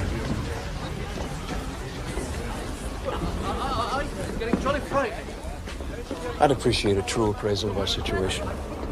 We've been damaged. Badly. How badly? The ship has a couple of hours. This information must not be circulated for obvious reasons. Are there any rescue ships on the way? So far, we have been unable to contact any vessel near enough to help us in time. It is imperative that we get the women and children into the lifeboats. You might want to see to Mrs. Paradine. Of course. Without delay. Yes, sir. Mr. Park, there are lifeboats for only half of those on board. I see. Thank you for your candor. Godspeed, you, Captain. And to you, sir.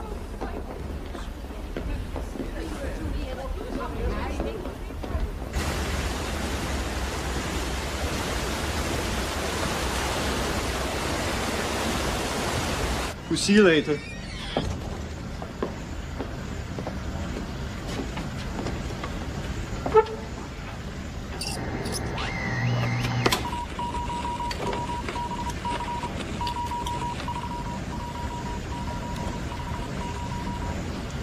Titanic? Is that you? You ever get your traffic from Cape Race? Some bloody fool is asking about our passenger mail. Come at once. We've struck a berg. It's a CQD. We're sinking. Tell your captain we've only got an hour.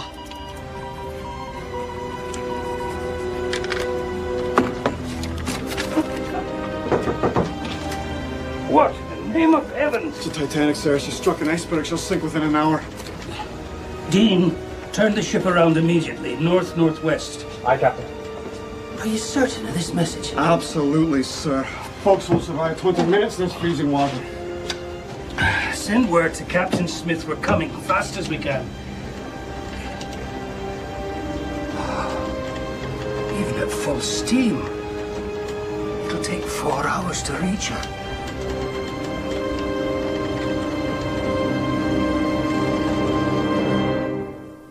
Where is my husband? Where is he? Here, Mom. Drink this. You have to get dressed. My babies. I can't put my babies into a lifeboat. It's freezing. It'll be fun. We'll get to go on a boat. Everyone up on deck, ma'am. I'm coming as fast as I can. Did you pack the children's things, Alice? The nappies and the warm leggings and the baby's milk cup and his teething ring? Don't be scared, Lorraine. We'll take some sugar water, all right? Some sugar water. There's no time, Mom. We have to go.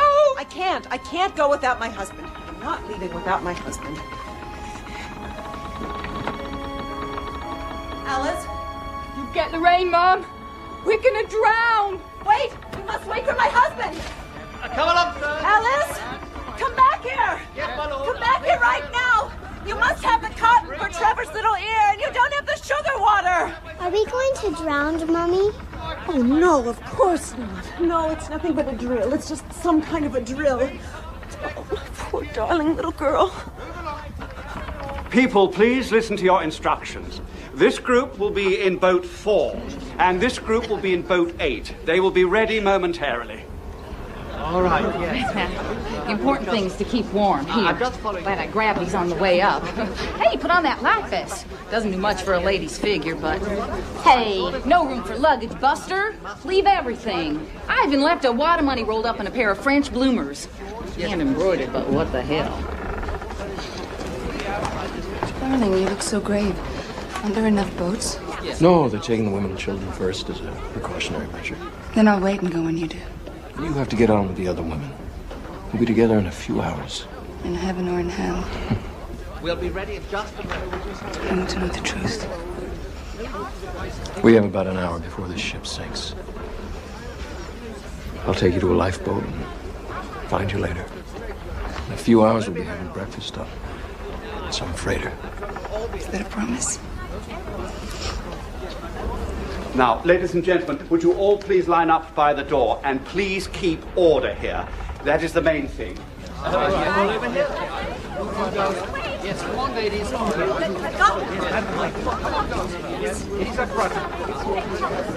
Do you know what this is about? It's a minor damage. They're just taking precautions. You! It was that woman, Alice Cleaver. She has the Allison baby. Get a hold of yourself, Mrs. Miller. She's obviously helping them with the children. We have an emergency.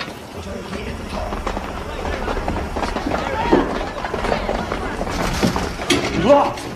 The bloody locked us up down here! Where are all the bloody stewards?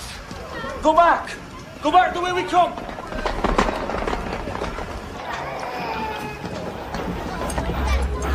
Everything will be all right when we get to America.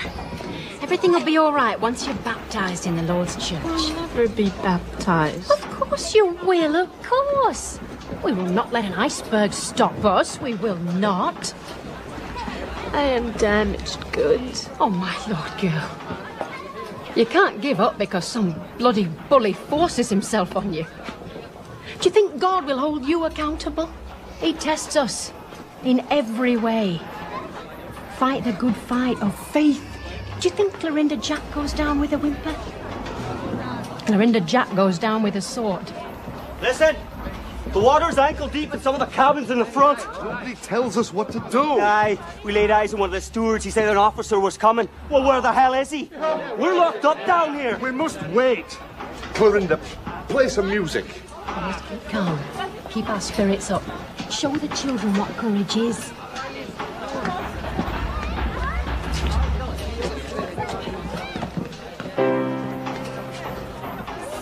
Like only yesterday, I sailed from out of court. I wonder if from Erin's Isle I landed in New York.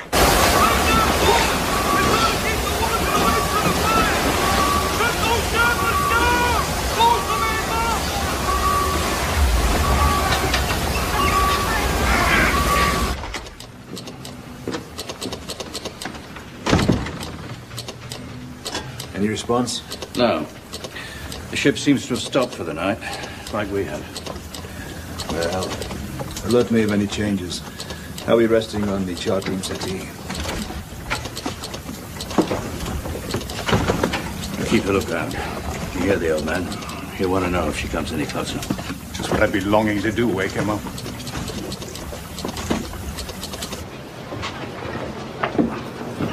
Look what I found. It's so dark down there. It's so cold. Oh, it'll only be for a few hours. There's ships on the way here right now. It would just feel better if we were together. So would I. But the captain was adamant and I gave him my word. To Bolivia.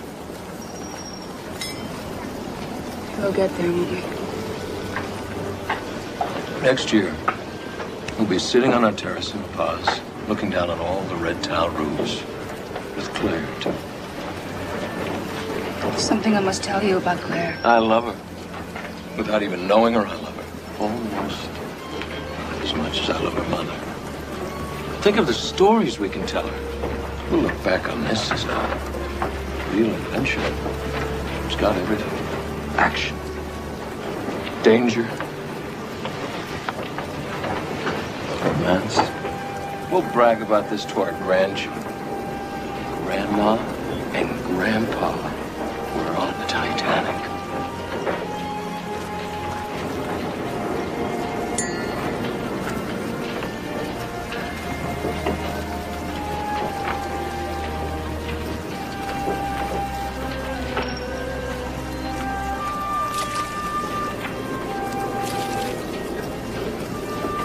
Move it, everybody. Move it along. Come on. Come on. We haven't got all day. That's it.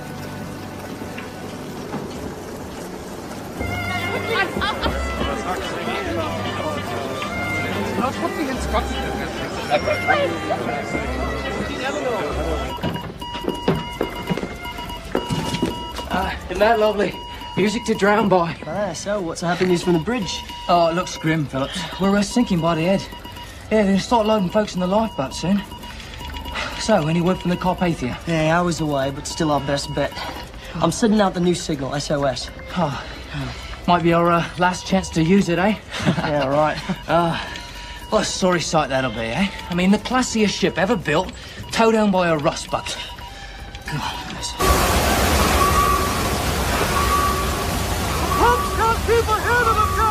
We need light, Chief, and power for the wireless. Well, do what you can. Mr. Allison! Mr. Allison! Now, don't you be afraid. Alice is here. I ain't gonna let nothing happen to you. Not this time. Why isn't this lifeboat being filled? Nobody said to load the boat. See here. Get back with the other passengers. I am the chairman of this bloody shipping line. I want these people aboard this boat immediately. What became of the boat assignments, Mr. Lowe? Nobody ever had any boat assignments, sir. Hurry.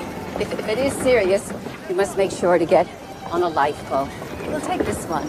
I'm frightened. Stop whining and get in the boat, Lulu. I'm sorry, ma'am, but no dogs. And women only right now, sir. What are you saying? Nobody's going to tell me to leave Charlie. That's the orders, ma'am. Your husband left to wait behind. I am not talking about my husband.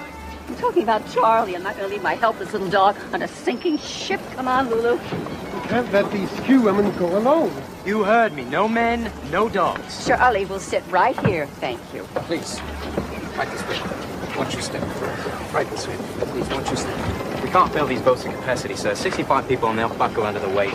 I say lower them half filled. We can load more people down there from the gangways. No. Too dicey.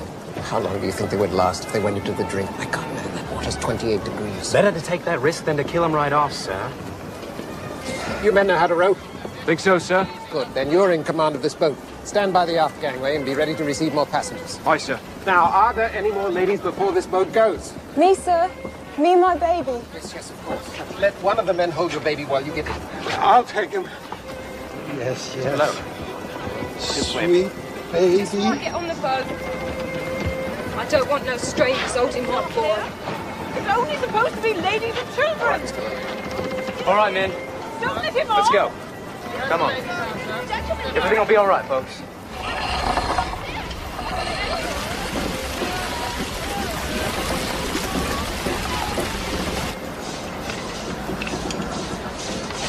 So we've spotted what looks like a steamer, maybe 10 miles off. Splendid. Has she acknowledged you? No, sir, not yet. Well, keep signaling. Tell her the Titanic was sinking. Come at once. If she's answering, I sure enough can't tell. Ah, she's too far away. She can't see us.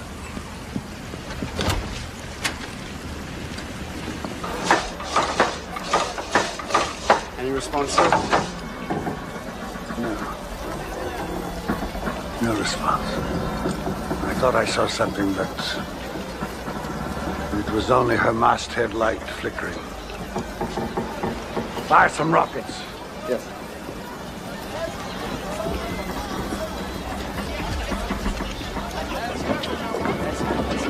Load away!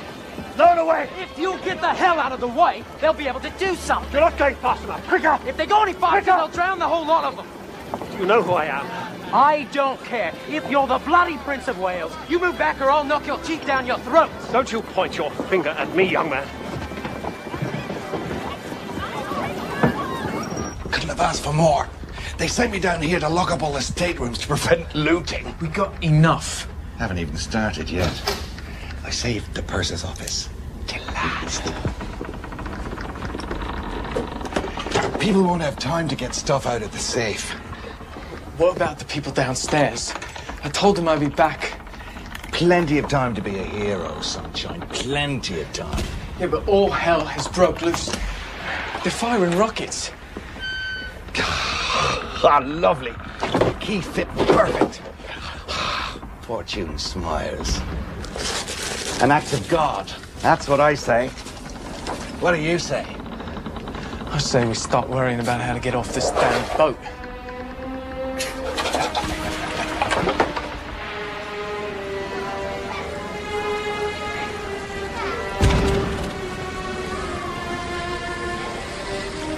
It's white. It's supposed to be red for distress. That's all we have, sir. I know. Keep firing them. Every 5 or 6 minutes. There are only 7 left in the crate. Then fire them all. Until they're gone. Have a look at her now.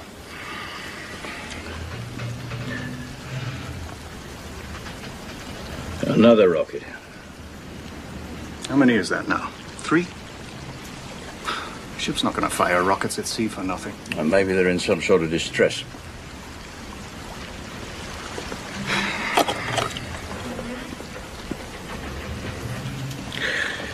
Thanks, mate. That's so kind of you.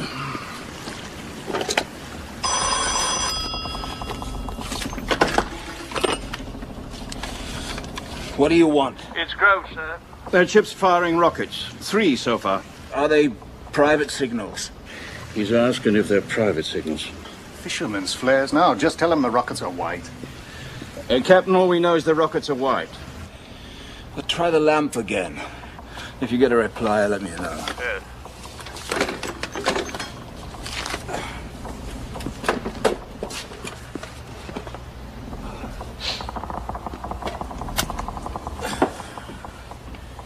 Get your coats. We have to hurry. Trevor. She took Trevor. Alice took him. What? She's crazy. You knew it and you let her stay. Beth, stop. Stop right now.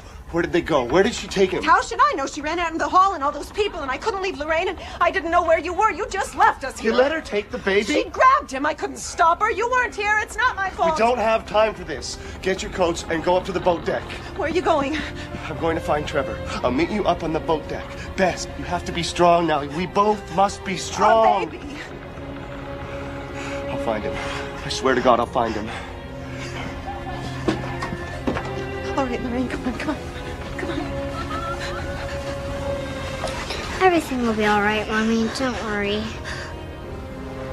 Oh. Oh. Chief, we're gonna lose another generator. Well, kept alone. Great, sir. Stop the fans! Anything non-essential! At all costs, lads! We've got to keep the lights and the Marconi going! Carry on, lads! Keep the water out of that boiler! It's all wide open! Out of the question. Lock the guns back in the safe. I can't have you shooting my passengers. You'd rather they drown? That's quite enough, sir.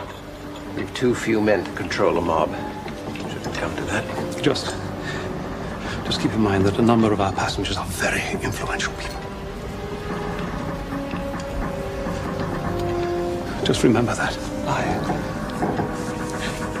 can't be responsible.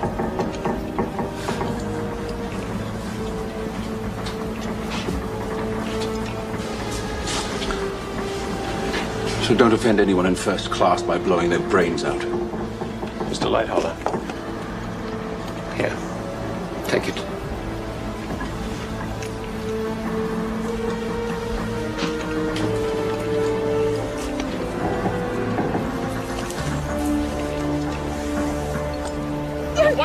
That's it. That's it.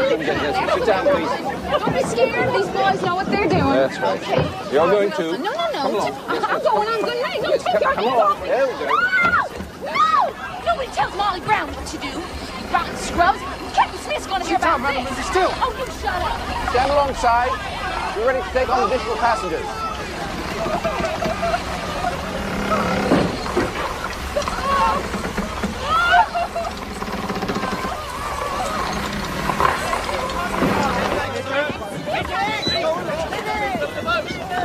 My wife is in a delicate condition. May I accompany her, please? No, sir, Mr. Astor. No man is allowed on this boat or any of the boats until the ladies are off. The number of the boat, so I can look for her later. 4, sir. Don't make me leave you. Nonsense. I'll be on a later boat. Don't worry.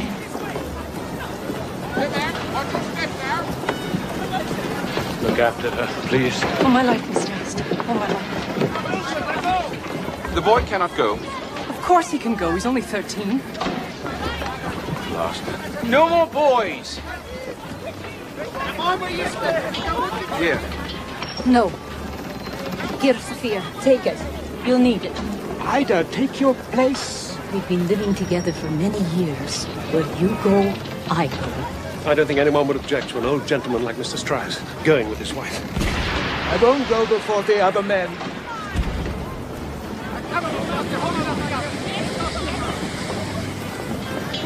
I will not be separated from my husband.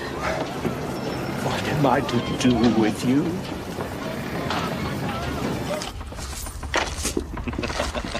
Will you look at this? A diamond tiara. And it's a beauty too, Mr. Dickey, just like I promised. Down there in steerage, what if they can't get out in time? They could drown.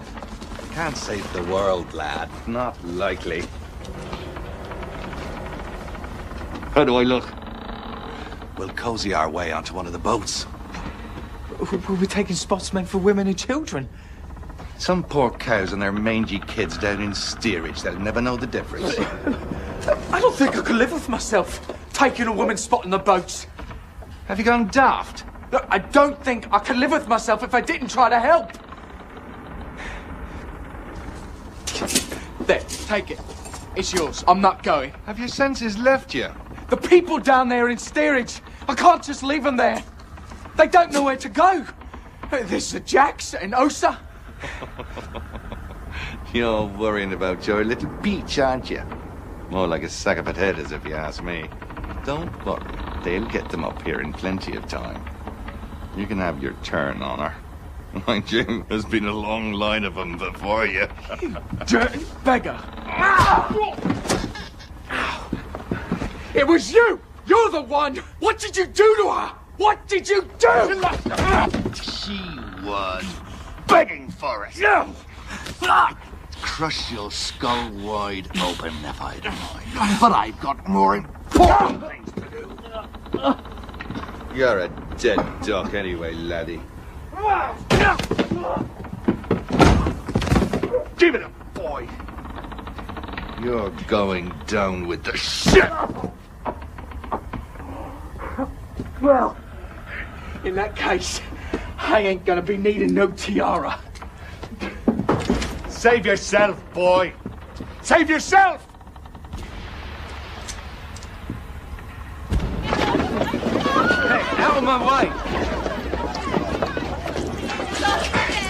The women and kids still here. Hey, they come and took a group of 25. They said they were coming back for more, but we all want to go now. Hey, get your flock. Follow me. Excuse me. Excuse me. Hey, we have to hurry. Get you out of here. It's too late. No, they're still loading women and kids. You went with them. Yes, but I came back. Look, I told you I can change. I'm here now. I don't want to live anymore. What happened to your faith? Your courage? There is no God. I look for him. And there is no God. I never felt like this about nobody in my whole life. There has to be a God.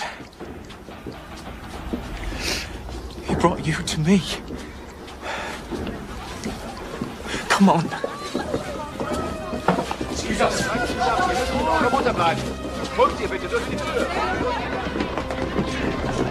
Hey, excuse me. Please, let us through. I can't open the gate without orders. My God, man. I've got to get this woman on a boat. Look at her. She's been hurt. All right, women and children. Go with the sailors. go! Now we've got a chance. I'll find you. No, we need you with us. That's all for now. What? Get him through. He's got children. He's got to get his kids safe on a boat. Hey, let my wife through. And my children. It's all right, Billy. We stay together as a family. I'll be back to get you through. Don't worry. Come on.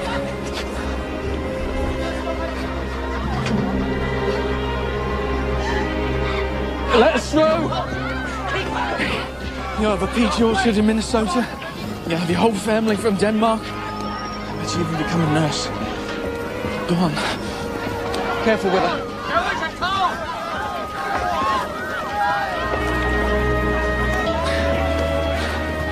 If I get out of this alive, I'll find you. I swear I will. We need help. Can you work a davit? Yes, all right. I can try. Cool. What are you doing, sir? Oh, let her through. Come on.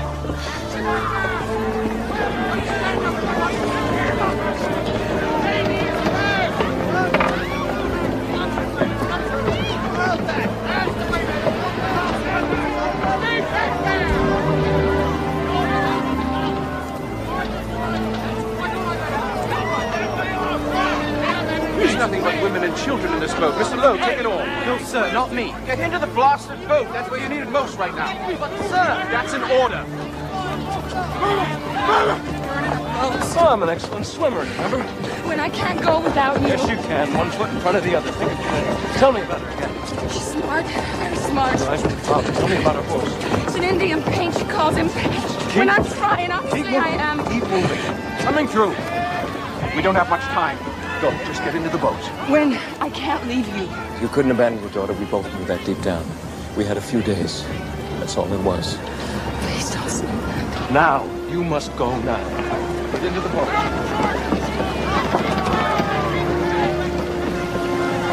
Claire's waiting for you. When she's yours. Claire is our daughter.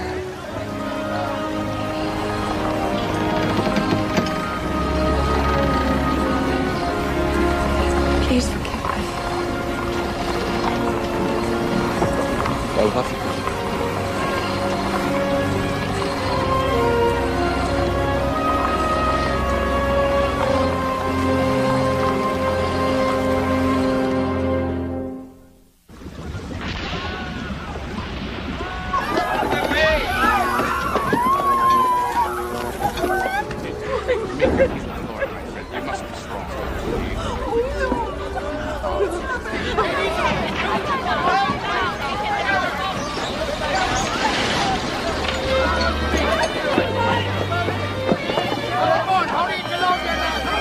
I've lost my baby. Sir, can you help me? Sir, I've lost my baby. Can you help me? I can't find my baby, my little boy. I can't find him. Have you found him, Hudson? I'm sorry, darling, not yet. I'm not leaving the ship without my baby. Of course not, Bess. We won't go without him. Look.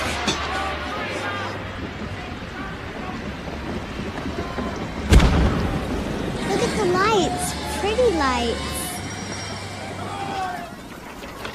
It's the last of the rockets. Why didn't they respond? Damn their eyes! Are they all dead? A ghost ship, we can see them. Are they all asleep? Shut down their wireless? What?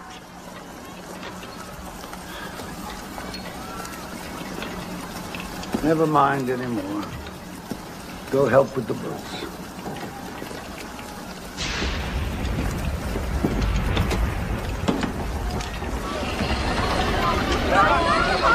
Stay back. Everyone must stay back.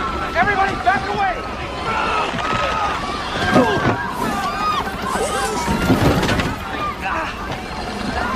No! You'll bloody sink! I've got to get back! The jack!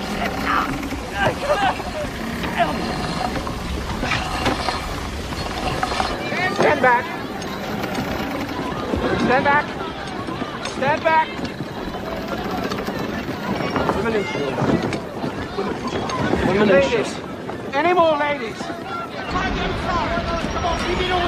Hurry, come on! Let him through! Ma che succede? Deve andare sola. No, papà, no! Devi venire con me. Non ti voglio lasciare, non ti voglio lasciare. Vai, figlio, vai, bravo. Vai, ciao, bella, ciao. Ti amo. Ti amo, caro, ti amo. Can't let the father go. No.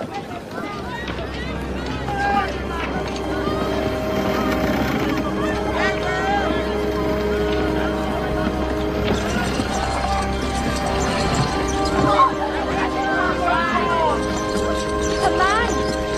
Such in there just like that! It's shameful.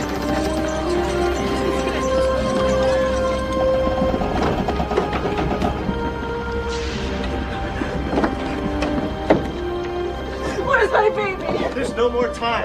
We have to leave. There's water coming up the stairway. I can't leave without him! Bess, listen to me. We have to get Lorraine on a lifeboat. Do you understand? We will stay and look for Trevor, but we must get Lorraine on a lifeboat. Oh, yes. Of course. We must get Lorraine on a lifeboat.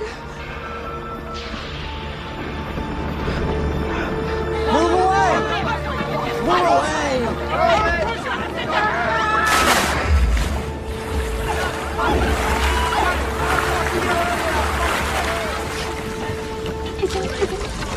Oh, no, my dear. Well, we must demand our money back. Absolutely. Every penny.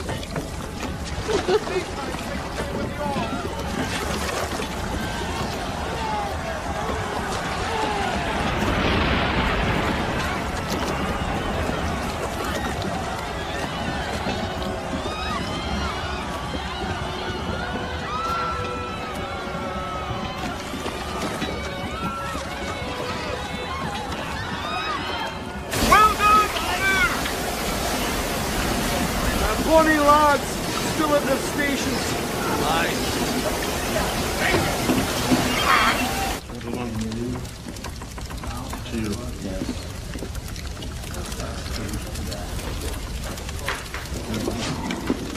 Gentlemen, all drinks are on the house.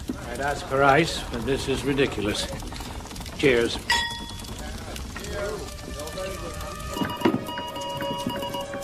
Gentlemen, you have done your duty. You can do no more. Now it is every man for himself. That's the way it is. Times such as these. I release you. Abandon your cabin. Save yourselves. That way, sir. He's right, Phillips. The power's almost gone. Phillips, you're talking to yourself, mate. Guess we'll get to see a big part of the world tonight, eh? They say it's 3/4 water. Aye!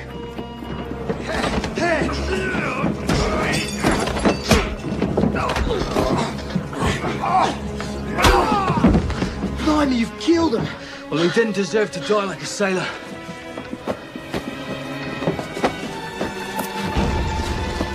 Come on.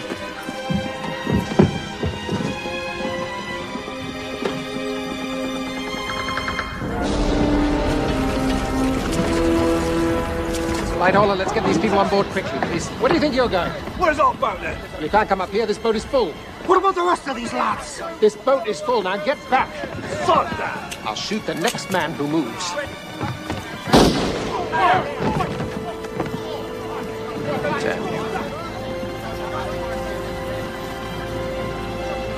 Well, gentlemen, I suppose it's every man for himself. Mother!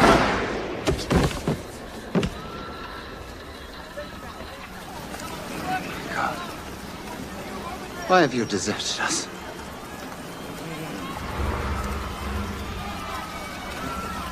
Open the bloody gate! I told you, first class only.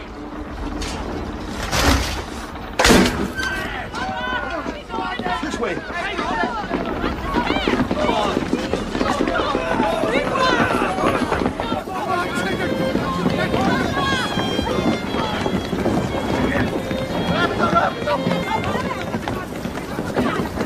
That's all, gentlemen. You've done yourselves proud.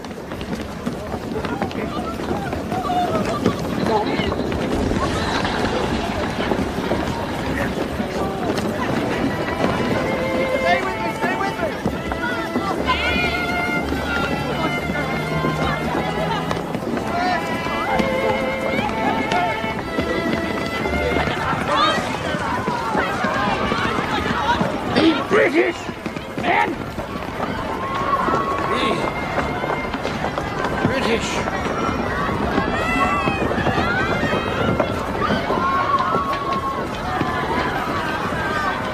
Captain, you have to help us. We must have the ship completely searched. We've lost our baby. Who's still here? My wife refuses to leave the ship until we find our son. What about this child? I'm going on a lifeboat. I'm going to see to that now.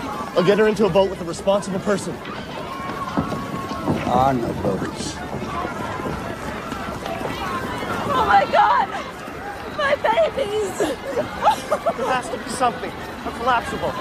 You have to help us. Oh, Captain, please help us. I'm sorry. There's nothing I can do.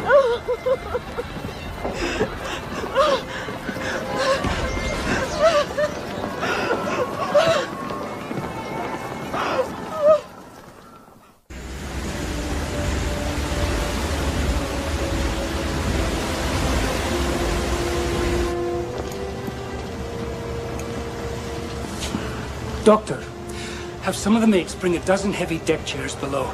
Equip them with heavy bindings. We may have a few hysterics with which to contend. And see to getting some ice and canvas bags. Put them in the cargo bay for the dead. Iceberg ahead. Port around 10 degrees. Maintain your speed. Porting 10 degrees. Eyes ahead, lads. We'll do neither the Titanic nor ourselves any good if we succumb to her same fate. Perhaps it would be prudent to stop. We do not have the luxury of prudence. Cut off all heat and hot water. Route every ounce of steam into the engines. We must go faster. Aye, sir.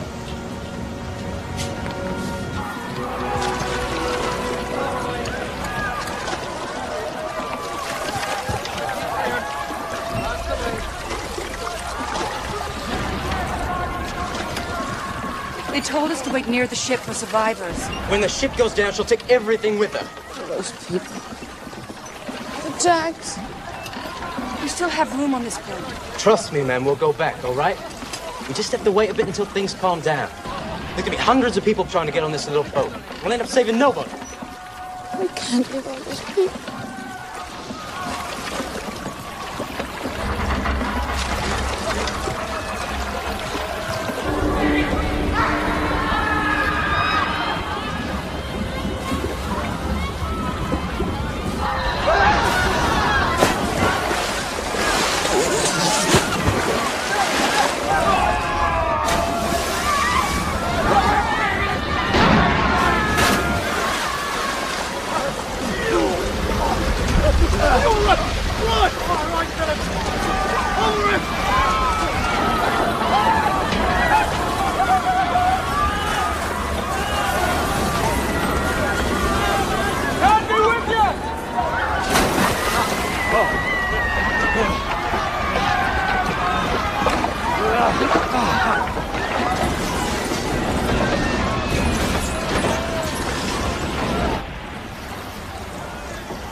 Try and save yourselves.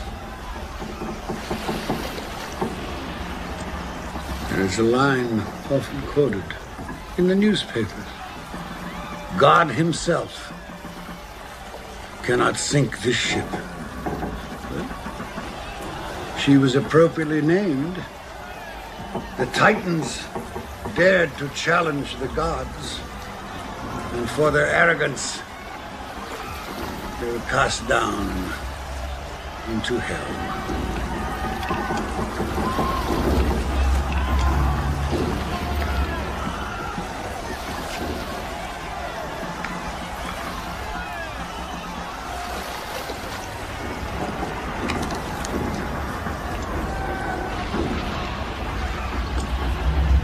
Forgive me.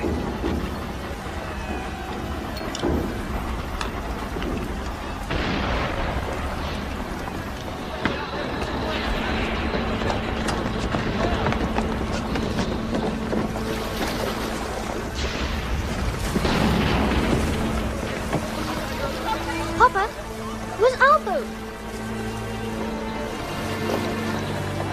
We'll ask the man that very thing now, won't we? It's frightfully cold. Now we must keep buttoned up and stay close together. What have I done? It is a cruel joke. To have left our lives in Dorchester for this? We've never shrunk from danger or hardship. We've always met it head on. You're a good man, Black Billy Jack. You're honest, you're hard-working as the day is long. And you can be tender too, and I love you for it.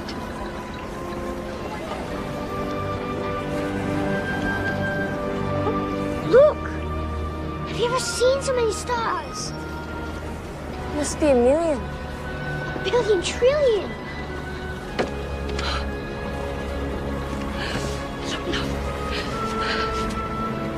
Our Father, who art in heaven, hallowed be thy name. Thy kingdom come, thy will be done, on earth as it is in heaven.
Now, we must go back now before they're all gone. Do you hear me?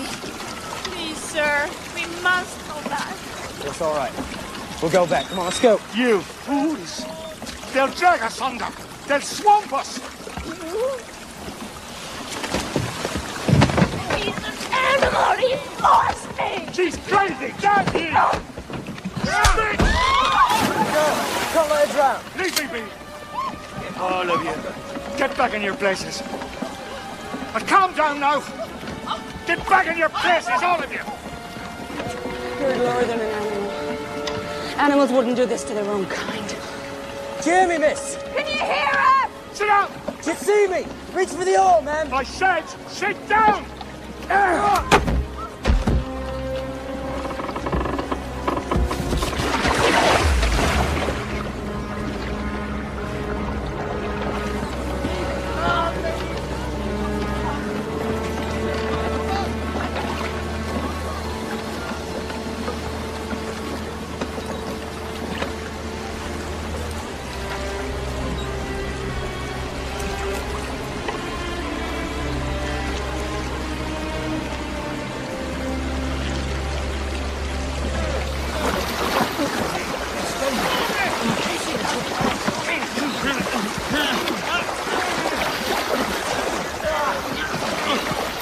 Jack Phillips!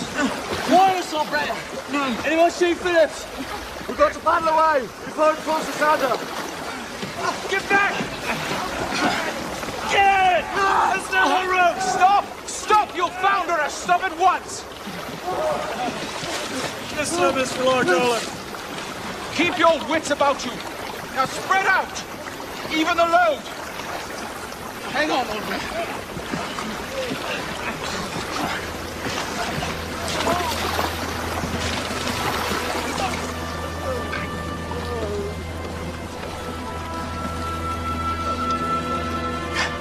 Who is it? Somebody in the water. They're all around us. Take one and we got them all. Too many here as it is. We'll go under. Oh, sir. Help me here. Help me get her in the boat. Ow!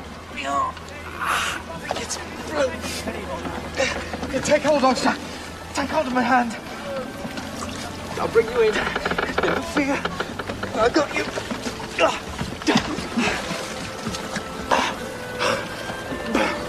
We made it. Just hold on. I never knew nobody good like you. Nobody in my whole damn life. But if I get through this, Jamie Purse is going to be a different man. Just hold on and don't let go. There's one thing I know.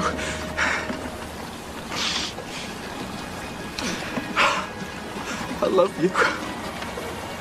You're blooming out of your head, mate. You're blooming out of your head.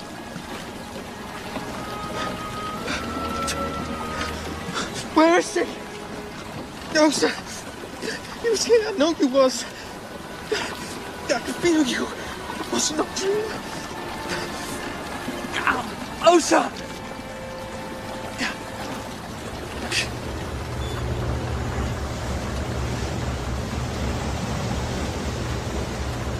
So, how do you think it happened to them?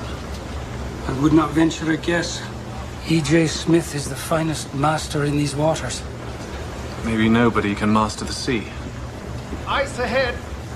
Take us round at my direction. Ice out in your direction.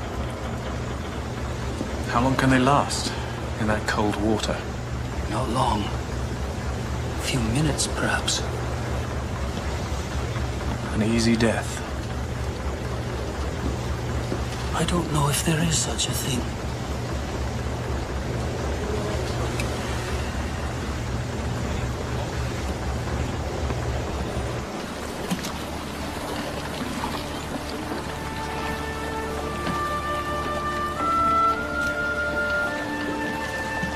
Over there, I think I hear someone.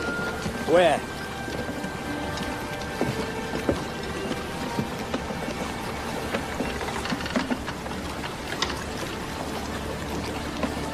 It's too late. They're all dead. Came too late.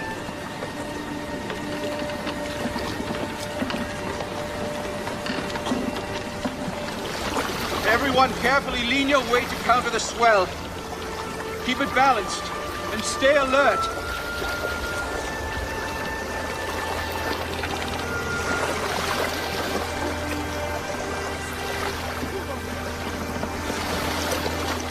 Sir! Another's died over here. Can't we push him off to make room, sir? Can you see who it is? The bloke from the wireless, sir. Phillips, isn't it?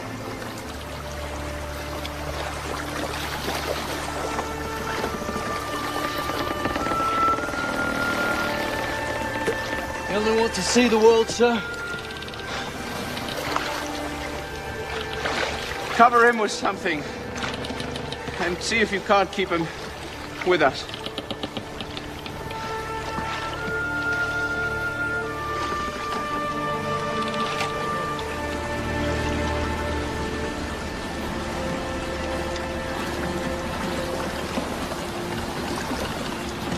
A light! Pipe down. Nothing but a shooting star. Oh, look, Lucky, it's a flare. Look! Another one! It's a ship! I see it. He's running. Come on. Come on, shoot him an oar. I'm not going to die in some rotten-lived boat. No quiero morir. Mi familia no quiero morir. No. We're not going to die. Come on. Calm down. Calm down. Listen. There's help coming. There's a ship not far from here. They didn't spot the bloody rockets. Do you think they'll see small boats low in the water? So, we'll row to them, won't we, ladies? Come on, shoot him an oar. You sit here. Hey, you're a strong cuss. You can surely help. Come on. Too cold. Right, you're trembling like an aspen. Here, take this. I'll have none of this. Sit back down again. I'm in charge here. Blasted female. Any closer and I'll toss you overboard. Now, come on. On the beat. 1, 2, 1, 2. They don't see us. Well, let's make them see us. Come on, wave those lanterns around. Find some towels or some blankets. We can put them on the oars and we can set those ablaze. And people, shout! Shout as loud as you possibly can. Come on! Come on! Come on!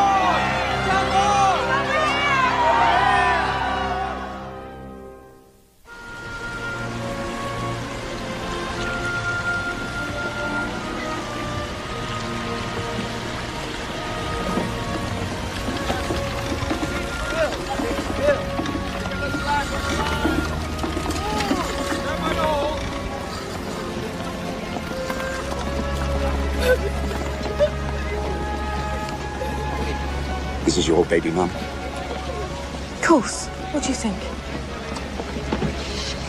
What is your name? Jane. Jane Andrews, is it? And me baby. I'm Ismay. I'm Ismay.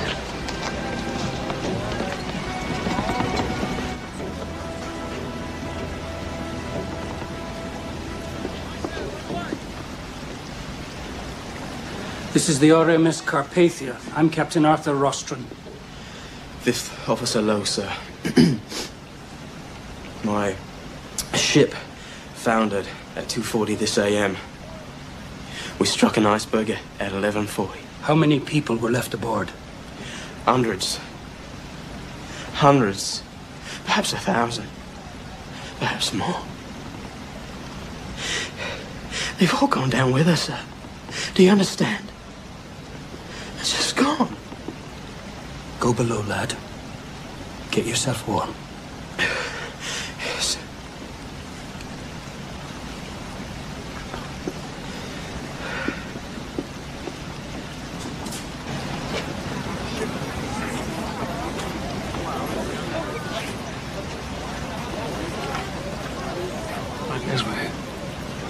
Yes, sir. The crew will take you below, get you some soup, something hot to drink. I do not want anything. Please. I'd be much happier if you just left me. Get me to a room where I can be quiet. I wish you would. Mr. Stevenson,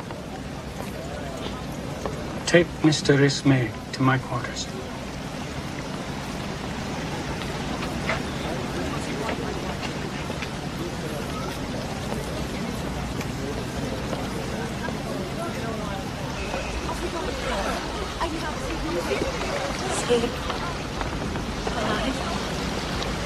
I don't know.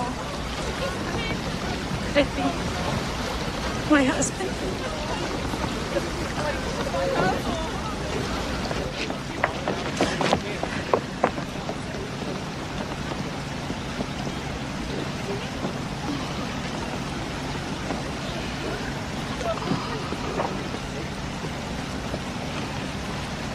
This is Wynn Park. Mr. Wynn Park. He needs some dry clothes, some a blanket, and something hot to drink, some soup. He needs a doctor. Is there a doctor? Isabella. Oh, darling. You're so cold. You're so cold. He needs to see a doctor immediately. Will somebody please get me a doctor? He's an excellent swimmer.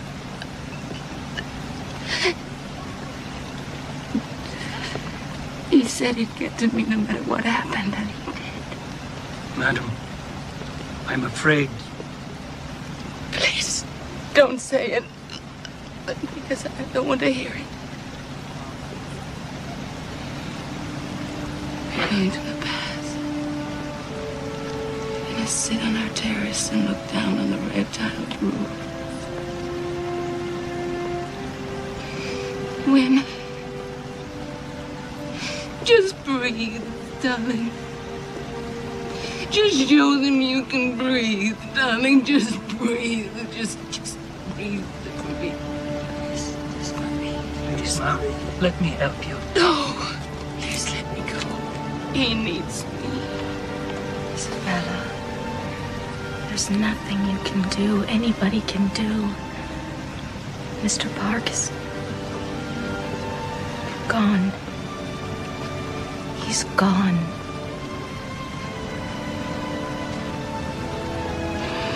And everything is gone.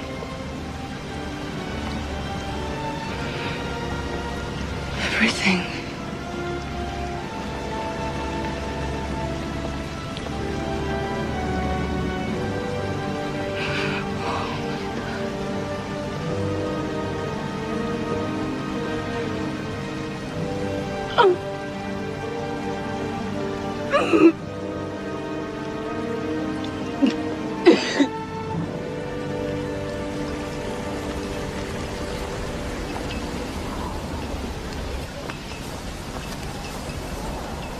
We won't find anyone still alive out there. Plot a course for New York. The women on deck have the crew take them below.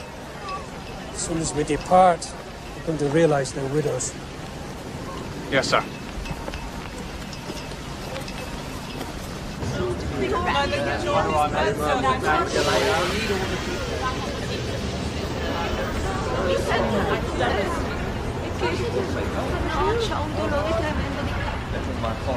Please go to the captain.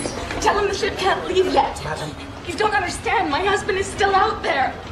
He may be on a raft trying to get to us. Mrs. Astor, we've searched the waters. There are no more survivors. I'm sorry.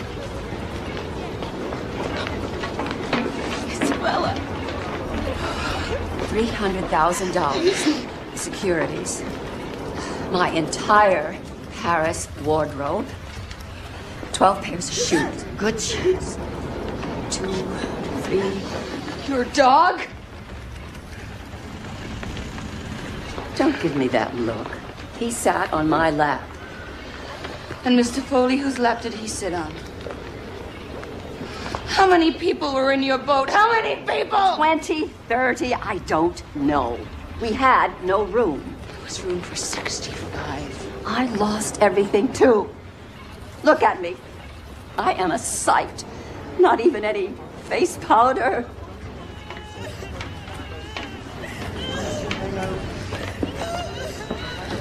What about you? A healthy young man like you, whose seat did you take? It was an accident. I fell from the davit. How convenient. It's true. God knows I don't deserve to be here. I'd give my life to save one of them lost. I'm sorry.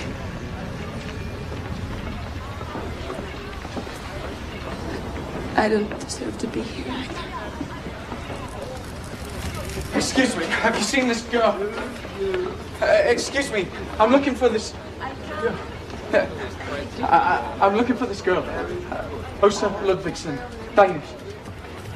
The Jack family. Have you seen any of them? I'm looking for this girl. Long blonde hair. Oh, I'm sorry, I can't help you.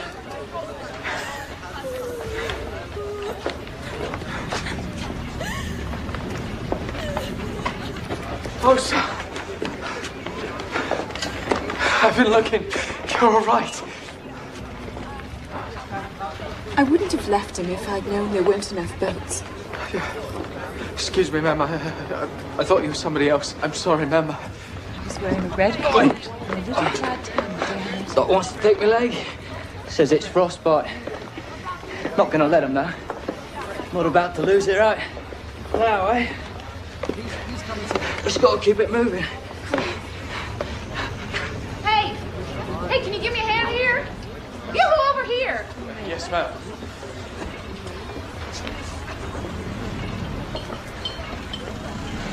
Gotta get some soup into this gal, or she's never gonna make it. Here, come on. Hold her up for me. Osa, is it you?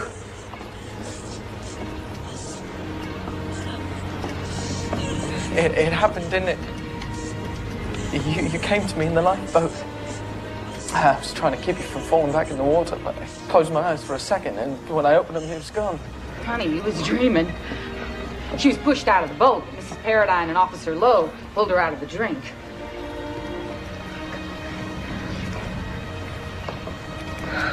Jamie. It's a miracle. Is there God after all?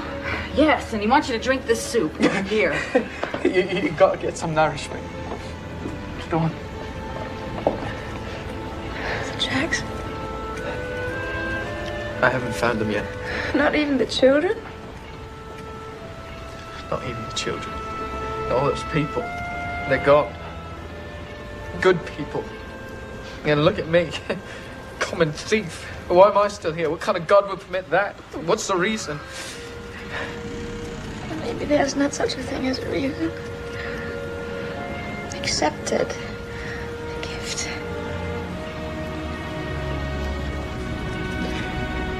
Chance to start over. You know that there's hell. So could there be heaven?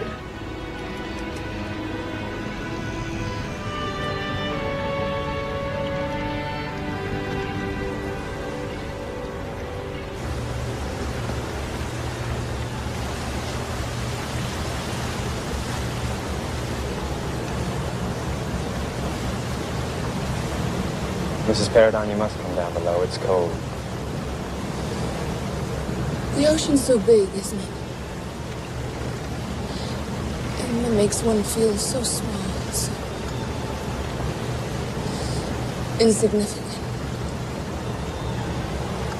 Maybe it's just to remind us that someday we'll all die.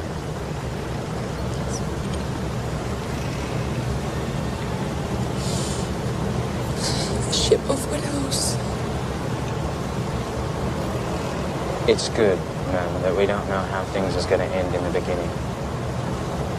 Oh, we'd never make the journeys that we were meant to take in this life.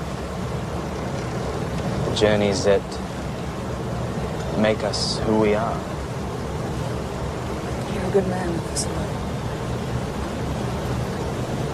I guess what I want to say is that I think you're a good sailor. And I thank you.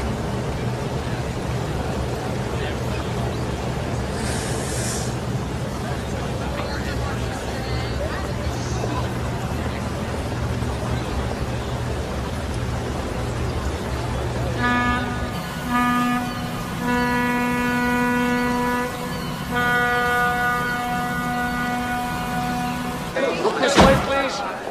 Mrs. Brown, over here. Mrs. Brown, you came through. Well, the Titanic wasn't unsinkable, but I am.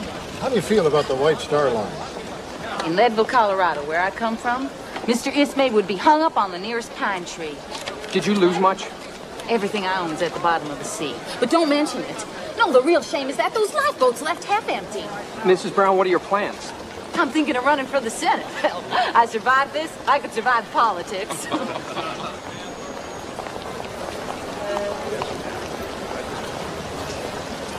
It's clear that John's sons won't be coming for me. Of course they will. So many people out there. What about you, Isabella? Eddie will come, won't he? In spite of the wireless? No. No, he's a very proud man. I was going to set the world straight. And I only succeeded in hurting 2 more people. My husband and my little girl. He'll let you see Claire, won't he? I don't want to think about that. I guess I'm at his mercy.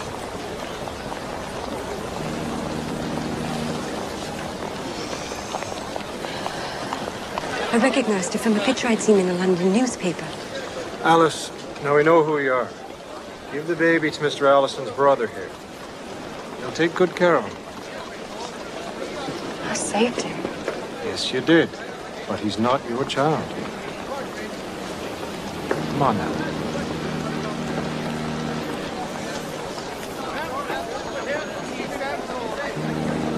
This way, Alice. You risked your life to save this baby, is that right?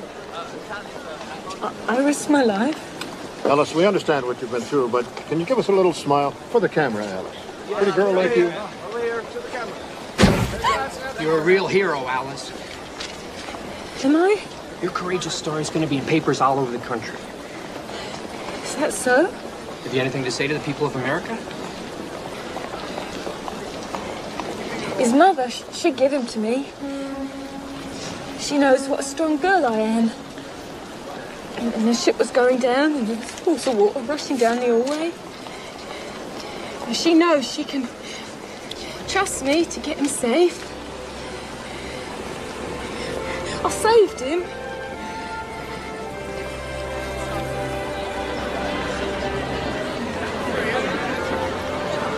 They're here. John's sons, I can see them. They're here to meet me after all. It will be all right, Madeline. I know it will. Thank you, Isabella, for helping me through this.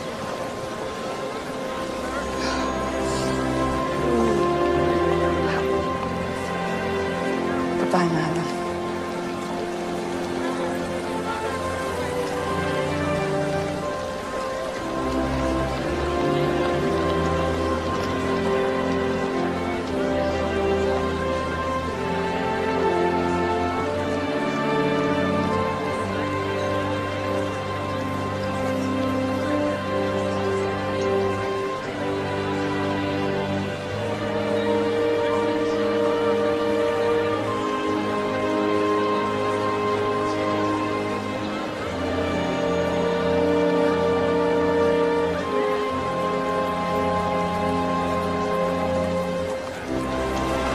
No more sea voyages for me.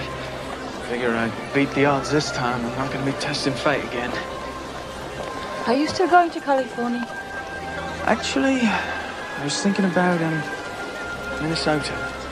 I mean, maybe I should join the church. I don't think you'd really like that. I just want to be with you. Start a life with you. A better life. Maybe it's waiting for us in California. No, sir. I don't want you giving up your dream. Well, you have a dream too. About pictures in a box. They have nurses and teachers in California. Peach trees too. And oranges. Oranges as big as grapefruits. They were grown in our own backyard. I'll pick one for you every morning for breakfast. How's that?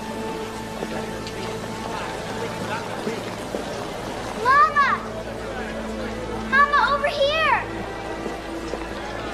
Mama! Excuse me, my darling.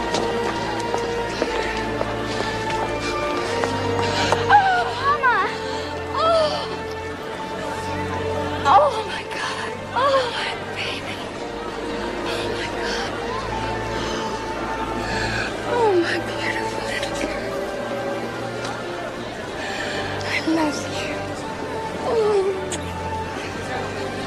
Thank God you're home safe. Thank God. Eddie. Eddie, the wireless. I'm sorry. What wireless? I sent you a wireless. I have to explain. I forgot any wireless. Anyway, it doesn't matter. Nothing else matters except you're home.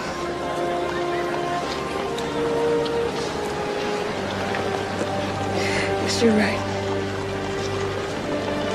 I'm home.